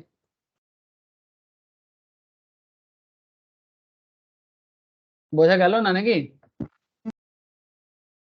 आप लोगों का चुप को मैं क्या समझूं, हाँ समझूं कि ना समझूं? चुप चुप बैठे हो, हाँ सर। जरूर, हाँ जरूर कोई बात है क्या? हाँ है, ओके, आपका चुप को मैं हाँ समझू, ठीक है, ठीक है सर, आगे देखो, इजी तो है।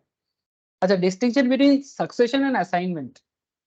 असाइन करना माने किसी को किसी काम पे असाइन करके जाना, माने कनेक्ट करके जाना, और सक्सेशन माने उसके बाद ऑटोमेटिकली शिफ्ट हो जाता है।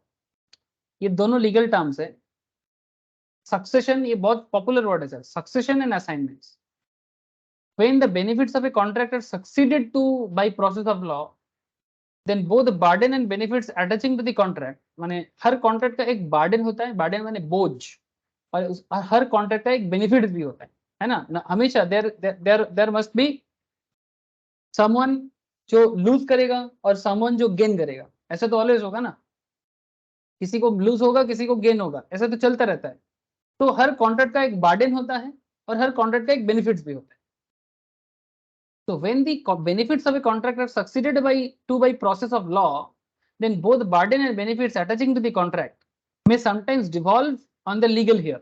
Legal heir माने जैसे कि मैं आपको क्या बोला, जैसे ए बी सी तीनों मानो पार्टनर है, ठीक है, या फिर तीनों मानो बिजनेस कर रहा है एक साथ, जॉइंटली कर रहा है, तो ए का सन जो है वो उसका लीगल हेयर है, बी का सन, बी का बच्चा उसका लीगल हेयर है, ठीक है, सी का बछड़ा, मैंने एक ही बात है सर, मैंने सन मैंने बछड़ा, ठीक है, तो सी का सन भी उसका लीगल हेयर है, जस्ट ट्राई टू अंडरस्टैंड। तो ए का सन उसका लीगल हेयर, बी का बच्चा उसका लीगल हेयर, सी का बछड़ा उसका लीगल हेयर। बछड़ा माने बंगाली में लोग बाछुर बोलते हैं ना, बाछुर माने गोरूर बाछुर, ठीक है, बाछुर माने समझते हो ना, जानते, सब जानते हैं। देखो तो पॉइंट इज वो लोग लीगल हेयर हो गया। Suppose is son succeeded to the estate of his father after his death, है ना, नॉर्मल बात है, अगर पापा ने चले गए सर सब छोड़ छाड़ के, ऐसे ही तो होता है, सबको छोड़ छाड़ के ही जाना पड़ता है, कोई भी हो दुनिया में, है क्या लेके आया रे बंदे, क्या लेकर जाएगा, ना तो कुछ लेके आए हैं कोई, ना तो कुछ लेकर जाना है सर, बीच में क्या है सर, मौज कर रहा है, मौज। सर देखो आप लोग भी ना सोचते होंगे सर मजाक क्यों ना, हद से क्या करो, सर कुछ भी नहीं है, सब हद के अंदर ही है। तो suppose a son succeeded to the estate of his father after his death, he will be liable to pay the debts and liabilities of his father। वही बात कर रहे हैं, पापा का एसेट अगर बेटा लेता है, ठीक है, तो अगर पापा का कोई लाइबिलिटी है तो वो बेटा को ही चुकाना पड़ेगा ना, जो पापा ने अपने लाइफ टाइम में लिया था। और अगर पापा ने कोई बेनिफिट करके गया है, एसेट बना के गया है, तो उसका बेनिफिट बच्चा लेगा। लेकिन अगर पापा का कोई बर्डन है तो वो बच्चा को ही चुकाना पड़ेगा, कुछ कर नहीं सकते, कुछ कर नहीं सकते। बड़े बड़े का अच्छा कर्म बच्चा को मिलता है, अगर जो भी घर के बड़े होते हैं ना, वो अच्छा कर्म करेगा उसका बच्चा लोगों को उसका बेनिफिट मिलेगा, वो बुरा कर्म करेगा उसका बच्चा लोगों को उसका भुगतना पड़ेगा। इसलिए जो घर के बड़े बुजुर्ग होते हैं ना, इसको बड़ा सोच समझ के, आज आप लोग छोटे हो सर, कल आप लोग बड़े बनोगे, मैं भी दिन पे दिन बड़े बनते जा रहा हूँ सर, ठीक है, और बूढ़ा होता जा रहा हूँ, आप लोग बड़े हो रहे हो मैं बूढ़ा हो रहा हूँ, एक ही बात है ठीक है, आप लोग अभी अपने किशोर टाइम छोड़ के अभी यूथ के लेवल में जा रहे हो, मैं अभी भी अपने यूथ के मिडिल स्टेज में हूँ, ठीक है, तो मैं धीरे धीरे बूढ़ा हो जाऊंगा, आप लोग धीरे धीरे बड़े हो जाओगे, लेकिन एक ना एक दिन सबको बूढ़ा होना है, नॉर्मल बात है। तो पॉइंट इज दैट कि जो बड़े बन रहे हो सर, बड़ा होने के साथ साथ रेस्पॉन्सिबिलिटीज भी बड़ा होता है, जिम्मेदारी बड़ा होता है। ये बात जितना जल्दी इंसान समझ जाता है ना, कि मैं अगर अच्छा काम करके जाऊं, ठीक है, जो भी अच्छा अपने बच्चों के लिए, अपने नेक्स्ट जनरेशन के लिए, तो उसका बेनिफिट उसको मिलेगा। लेकिन अगर वो बार्डन देके जाए तो बार्डन ही मिलेगा उसको, कुछ कर नहीं सकते, यही नियम है संसार का। But if the debts owed by his father exceed the value of the estate, अब यहाँ पर एक कैच है sir, there is a very interesting point जो लॉ कहता है। मानो पापा के पास 50 लाख का प्रॉपर्टी है, फादर का प्रॉपर्टी है 50 लाख का, और फादर का लोन है 55 लाख का। तो ये जो एक्स्ट्रा 5 लाख है, इसका क्या होगा कालिया, अब तेरा क्या होगा कालिया। 5 लाख बच्चा क्या मेहनत करके देगा, हेलो, 50 लाख का प्रॉपर्टी वैल्यू है, पापा का मार्केट में लाइबिलिटी है 55 लाख का।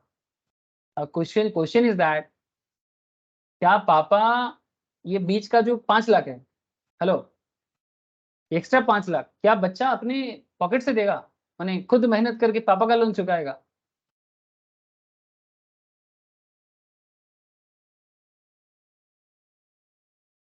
क्या कहते हो,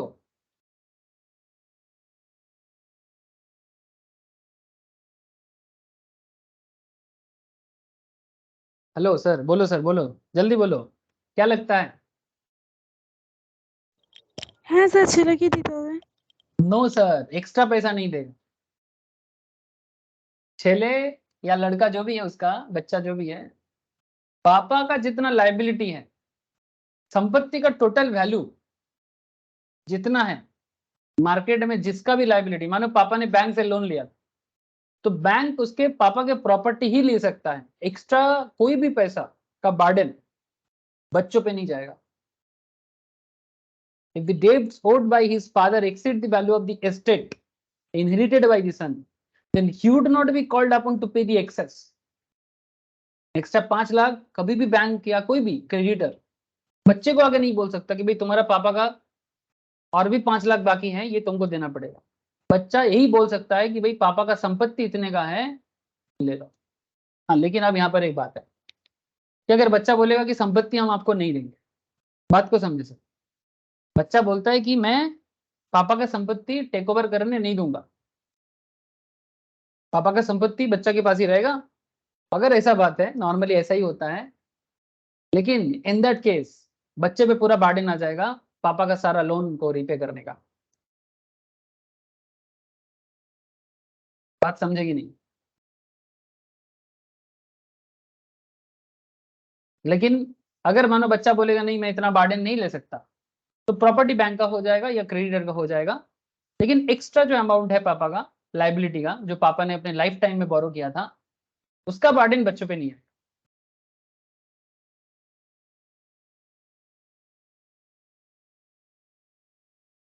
इसको बोलते हैं सक्सेशन, इसको बोलते हैं सक्सेशन। ऐसा गवर्नमेंट के केस में भी होता है, जैसे करेंटली मोदी जी गवर्नमेंट चला रहे हैं, इंडिया का बात कर रहा हूँ, हमारे देश का बात कर रहा हूँ सर, भारत का बात कर रहा हूँ। मोदी जी से पहले मनमोहन सिंह जी थे, तो मनमोहन सिंह जी अगर देश को अच्छा कंडीशन में रखे गए, ऑब्वियसली उसका बेनिफिट मोदी जी को मिला होगा जितना अच्छा किया है, लेकिन जितना बुरा हालत में छोड़ के जाएगा उसका लाइबिलिटी भी मोदी जी को ही चुकाना पड़ेगा। अगर मनमोहन सिंह ने कहीं से लोन लिया था और लोन रिपे नहीं कर पाया, इंडिया का बात कर रहा हूँ, भारत का बात कर रहा हूँ, तो मोदी जी को लोन चुकाना पड़ेगा। समझ रहे हो सर? लेकिन हाँ, इस केस में वो वाला बात नहीं है कि एक्सेस अमाउंट मोदी जी नहीं देंगे, ऐसा बात नहीं है, ठीक है? वो देश का मैटर है, वो अलग हिसाब से सुलझता है, बट सक्सेशन में मिला है ना। आज मोदी जी है, कल कोई और आएगा, वो भी सक्सेशन में ही मिलेगा। अच्छा, असाइनमेंट में क्या होता है? जब असाइनमेंट होता है तब क्या होता है? However, the benefit of a contract can only be assigned, but not the liabilities thereunder. किसी कॉन्ट्रैक्ट का बेनिफिट असाइन किया जा सकता है, लाइबिलिटी असाइन नहीं होता। This is because when liability is assigned, a third party gets involved therein. जैसे debtor, debtor माने ये अकाउंटिंग वर्ड है सर, डेटर, डेटर माने वो होते हैं जिनसे हमें पैसा मिलता है। आप बात को समझो, अगर आप आप किसी को कुछ सेल किए हो, ठीक है, तो आप जिसको सेल करते हो ना, क्रेडिट सेल करते हो अगर किसी को आप, तो बेसिकली जब क्रेडिट सेल होता है तो उसको बोलते हैं कि डेटर क्रिएट होता है। यानी अगर आपने किसी को कोई प्रोडक्ट सेल किया तो आपने डेटर पैदा कर दिया। डेटर पैदा कर दिया माने अब जिससे आपको पैसा मिलने वाला है उसको डेटर कहते हैं, और आपको अगर किसी को देना होता है तो उसे क्रेडिटर कहते हैं। जो लोग ऑलरेडी अकाउंट्स अच्छे से जानते हो, they know this very clearly. जिनका अकाउंटिंग टर्म या बेसिक्स ऑफ अकाउंट्स अभी खराब है या याद नहीं है, डोंट वरी, मैं अकाउंट्स का एकदम बेसिक क्लास स्टार्ट करने वाला हूँ, बहुत जल्दी स्टार्ट करूंगा सर, इसी वीक से मोस्ट प्रोबेबली या नेक्स्ट वीक से। तो अकाउंट्स का A to Z सीखने वाले हैं sir. Okay, a debtor cannot relieve himself of his liability to creditor by assigning to someone else his obligation to repay the debt. मानव समझ रहा sir? The benefit of a contract can only be assigned but not the liabilities thereunder. This is because when liability is assigned, a third party gets involved there. Thus a debtor cannot relieve himself of his liability. Debtor कभी भी अपना liability से छुटकारा नहीं पा सकता creditor से by assigning to someone else his obligation to repay the debt. माने मैं इसको समझा रहा हूँ, A, B और C, मानो C जो है वो कोई क्रेडिटर है या लेंडर है, लेंडर लेंडर क्रेडिटर माने सेम पोजीशंस पे है, माने ये किसी को उधार दिया है, ठीक है। से फॉर एग्जांपल सी ने ए को लोन दिया है, लोन गिवर, लेंडर माने जो लोन देता है, ओके।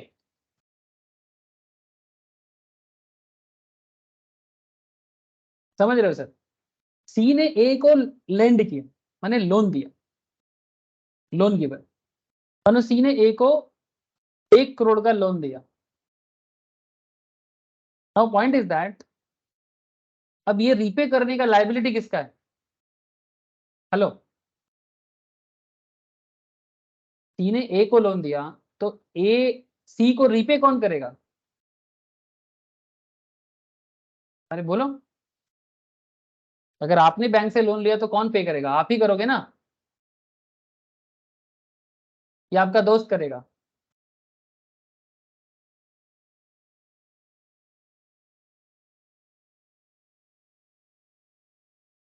हेलो सर, बात समझ में आ रहा है कि नहीं आ रहा है? अगर सी ने ए से ए को लोन दिया है तो ऑब्वियस बात है ए ही लोन रीपे करेगा। लेकिन पॉइंट इज दैट जब असाइनमेंट होता है, अब देखो ए क्या अपना लाइबिलिटी असाइन कर सकता है बी पे कि आगे से लोन मैं बी को दे रहा हूं? ऐसा हो सकता है क्या? मैंने ए बोल रहा है कि मैं अपना लाइबिलिटी बी को दे रहा हूं, अब आगे से बैंक को या क्रेडिटर को बी से ही तगादा करना पड़ेगा, ऐसा हो सकता है?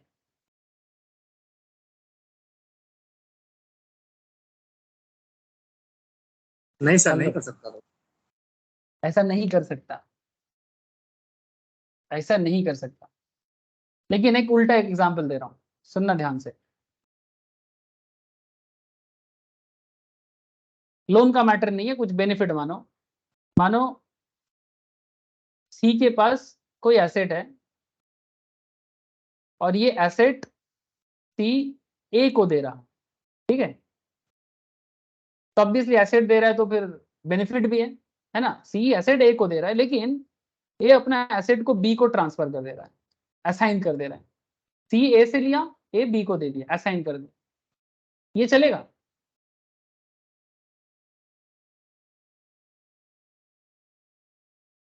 हाँ सर, चलेगा। तो बिल्स रिसीवेबल। बिल्कुल, ठीक है।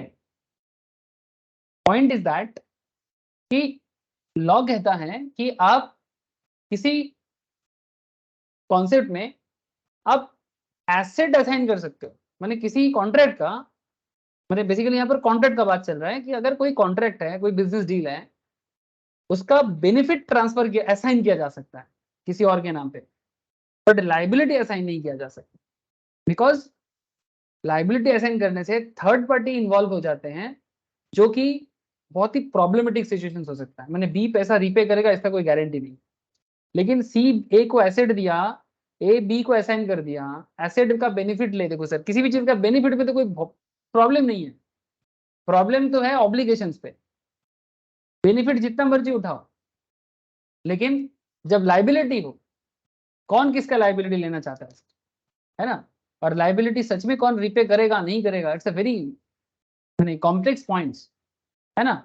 तो इसीलिए इसीलिए ये बात कहा है सर, असाइनमेंट बेनिफिट का हो सकता है, किसी कॉन्ट्रैक्ट का बेनिफिट असाइन किया जा सकता है, but not the liability. This is because when liability is assigned the third party gets involve therein. As a debtor, जिनसे पैसा मिलने वाला है, cannot relieve himself of his liability to creditor by assigning to someone else his obligations to repay the debt. On the other hand, if a creditor assign the benefit of a promise, creditor assign the benefit of a promise, he thereby entitles the assignee to realize the debt from the debtor, but whereby the benefit is coupled with the liability, or when a personal consideration has entered into making the contract, then the benefit cannot be assigned. माने कहने का मतलब यहाँ पर ऐसा है कि मानो वही बात, ए को सी से कुछ मिलने वाला था, ठीक है। ए कौन है? अकाउंटिंग लैंग्वेज में अगर बोले तो ए इज अ क्रेडिटर, ठीक है। सी कौन है? सी है डेटर। अब ए सी को बोल रहा है तुमको, मैंने बेसिकली यहां पर मैं उल्टा एग्जांपल ले लिया, ए जो है इनको सी से पैसा मिलेगा, ओके। मानो 10 लाख ए को सी से मिलने वाला है। अब ए कह रहा है कि ये 10 लाख आप मुझे ना देके डी को दे दो। वेरी सिंपल, ऐसा हो सकता है ना। लेकिन अगर बेनिफिट के अंदर लाइबिलिटी या ऑब्लिगेशंस है तो फिर नहीं हो पाएगा। मैंने बेनिफिट के अंदर कहीं ना कहीं कुछ ना कुछ लाइबिलिटी छुपा हुआ है ना, then it is not possible. लेकिन अगर वो प्योरली बेनिफिट है तो सी माने ए बी को असाइन कर सकता है। सिंपल कंक्लूजन है सर, किसी भी कॉन्ट्रैक्ट के अंदर अगर बेनिफिट है तो बेनिफिट इजीली असाइन कर दो, लेकिन अगर ऑब्लिगेशंस है तो जिसका ऑब्लिगेशन है उसे ही करना पड़ेगा, कोई और नहीं आ सकता। That's a very simple concept assignment और सक्सेशन का। यस सर, बोलो, बातें ये समझ में आया सर? मजा आना चाहिए सर, काफी इंटरेस्टिंग पॉइंट्स पढ़ रहे हैं सर हम लोग, सब जिंदगी के साथ भी और जिंदगी के बाद भी। सर LIC का जीवन बीमा थोड़ी है। हाँ सर आपको जैसा ठीक लगे। ज्ञान एक ऐसा चीज होता है ना, जब तक आप जिंदा हो तब भी काम आता है, आपके जाने के बाद भी आपका ज्ञान काम आता है। सर कैसे?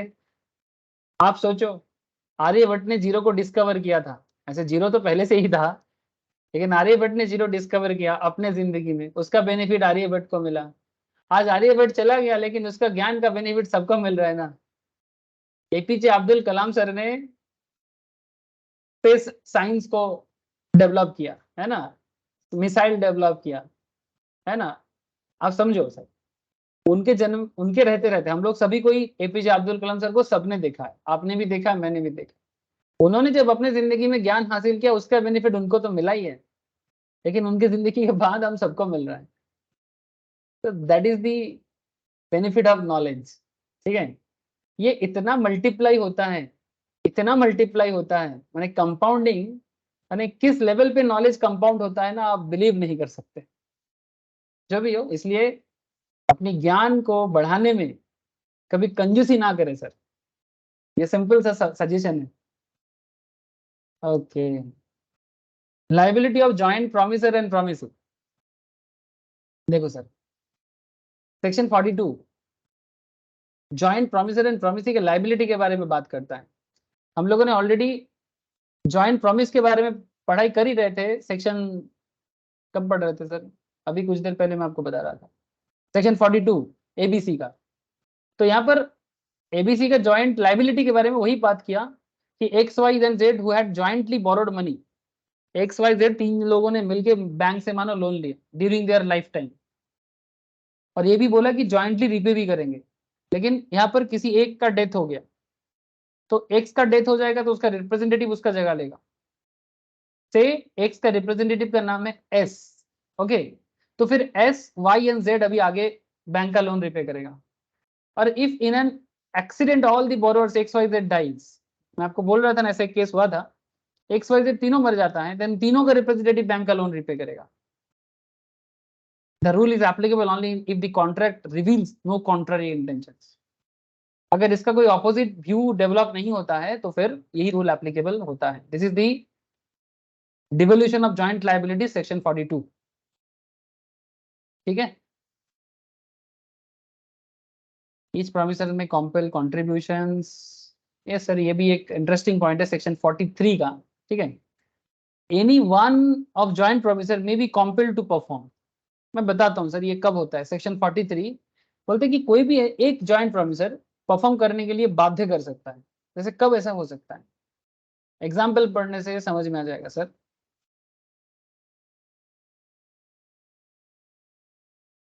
A, B, C jointly promised to pay D 3 lakh.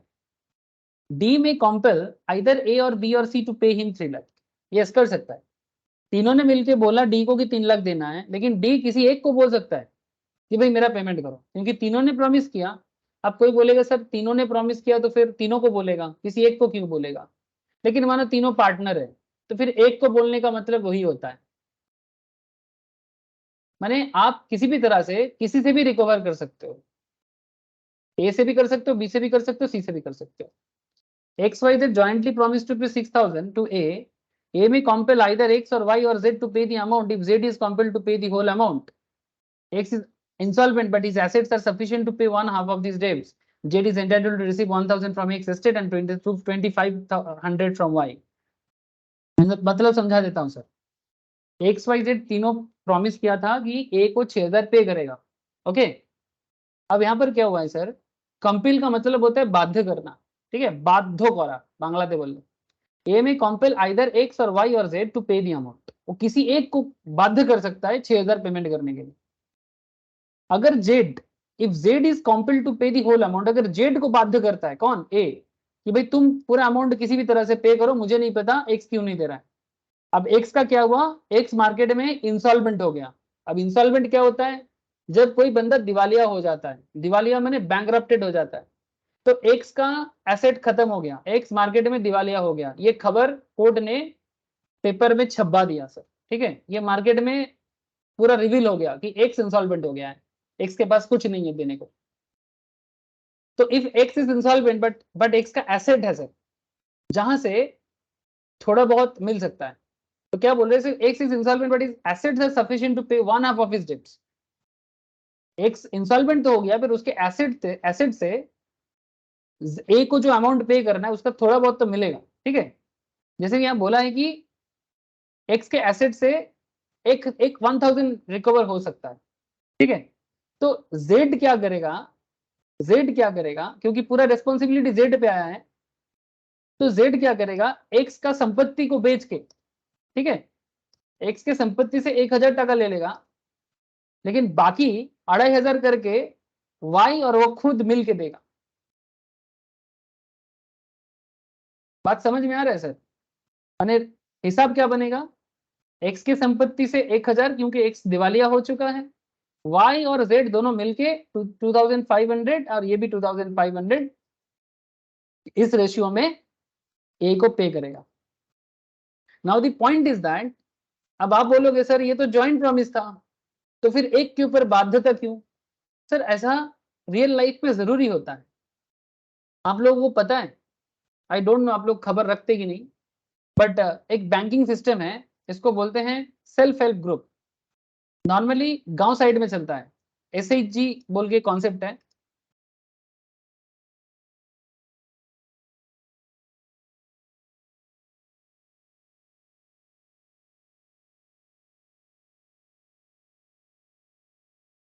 Financing self help groups, sir ये क्या होता है? सेल्फ हेल्प ग्रुप जो होता है ना सर, ये बेसिकली एक फाइनेंशियल पैटर्न है, जिसमें गांव साइड में या फिर छोटा शहर में, शहर मतलब सिटी में भी होता है। अगर आप कोई खुदरा बिजनेस करना चाहते हो, ठीक है, लेकिन आपका एक टीम है सर मानो, ठीक है, या फिर आप अपने गांव में छोटा छोटा बिजनेस करते हो, लेकिन बैंक किसी एक के नाम पे लोन इशू नहीं करेगा, आपको एज ए ग्रुप आना पड़ेगा। हेलो, आप लोग जानते हो ऐसा concept? is a self homogeneous group of micro entrepreneurs with a F&D among themselves, voluntary formed to save whatever amount they can conveniently save out of their earnings, mutually agree to contribute to a common fund of the group. हाँ sir, एक small loan amount होगा, से for example एक 5-10 आदमी का एक group है, normally ये महिलाओं को ज्यादा दिया जाता है, 10 वोमेन्स का एक ग्रुप है।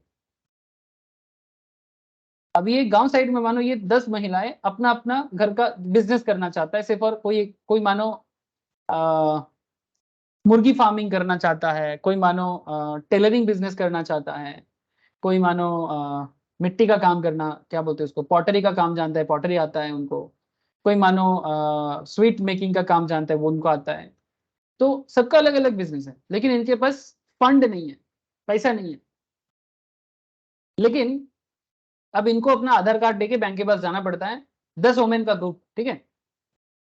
बैंक ने बोला कि ठीक है, जॉइंटली आप सबको 5 लाख दिया जाएगा, 5 लाख ज्यादा बोल दिया मैंने, से फॉर एग्जांपल 1 लाख टोटल इनके फंड के लिए जमा किया गया। अगर 1 लाख टोटल फंड इनके लिए जमा हुआ, तो एक एक दिन को कितना मिलेगा?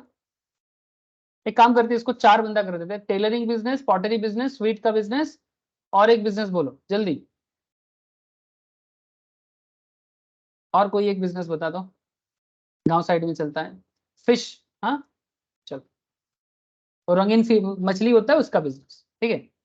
तो एक टेलर का काम करेगा, एक पॉटरी का, एक स्वीट का, एक फिशिंग का, ठीक है। एक एक को 25,000 करके मिलेगा,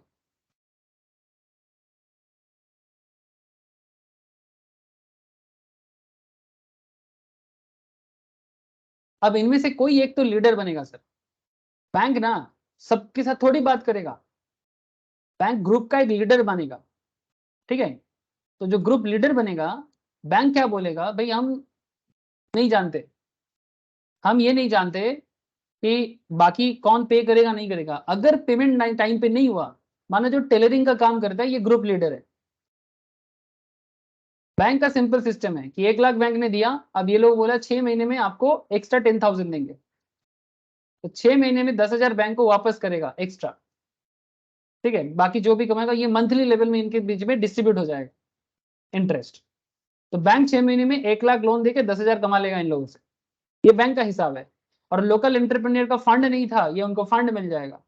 कभी कभी सरकार इनका इंटरेस्ट को मुकुब भी कर देता है, ठीक है। वो अलग बात है गवर्नमेंट कब क्या करता है, इसके बारे में आप लोग, प्रोजेक्ट होता है सर कॉलेज लेवल में, ठीक है।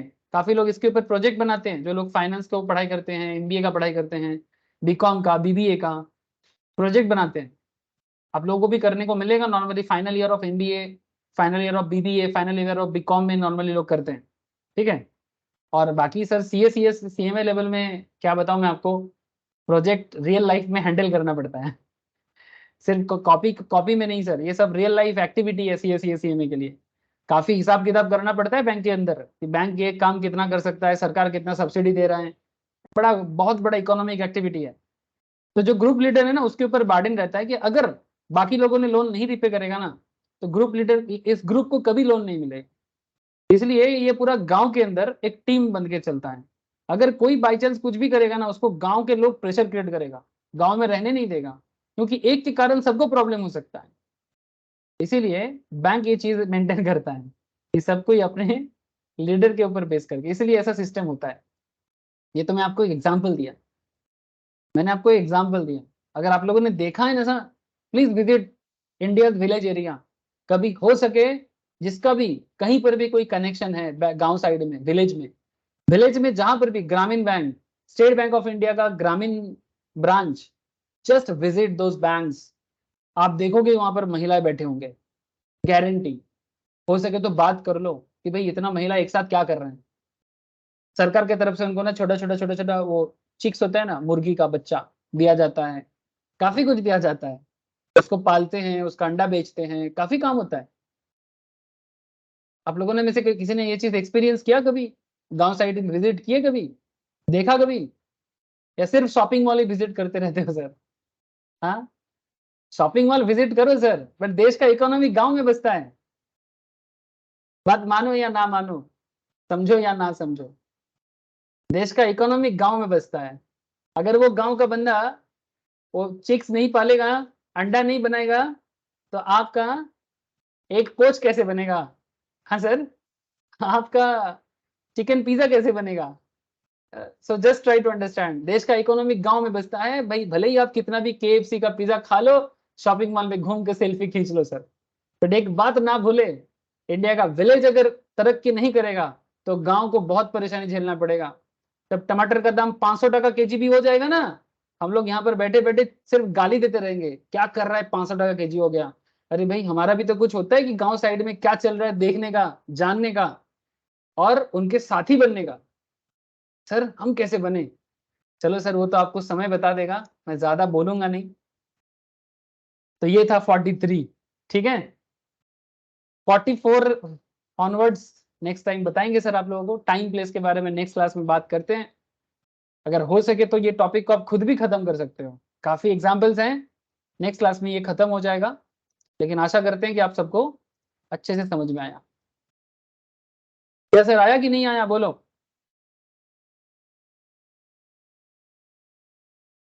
बोझा गैसे कि जाए नहीं?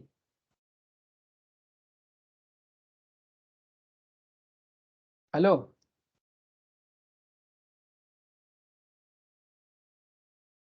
अरे बोझा कैसे? Okay sir. सर एक एक सेक्शन मुझे क्लैरिटी से चाहिए। ऑफलाइन क्लास में मैं एक एक सेक्शन पूछूंगा, सबको ऑफलाइन आना है। आगे आगे जिस ऑफलाइन डेट में डिक्लेयर कर दूंगा, इसी वीक के अंदर रेडी हो गया, ऑलरेडी मैं बता दिया किसी किसी को। तो ऑफलाइन में आना है, मैं सामने बैठ के पूछूंगा, अच्छे से रेडी करना है सर, ठीक है, ताकि और कुछ नहीं सर, मैं किसी को इंसल्ट करने का मेरा कोई मेंटेलिटी नहीं है कि आप कम जानते हो, आप ज्यादा जानते हो। मेरा मानना है कि आप सब कोई पार्टिसिपेट कर पाओ अपने लिए, मेरे लिए नहीं, अपने लिए। ओके ठीक है सर, आज इतना ही है। Good night. अगर किसी के पास नोट्स नहीं है मेरे से नोट्स कलेक्ट कर लें, ठीक है। Thank you very much sir, bye sir.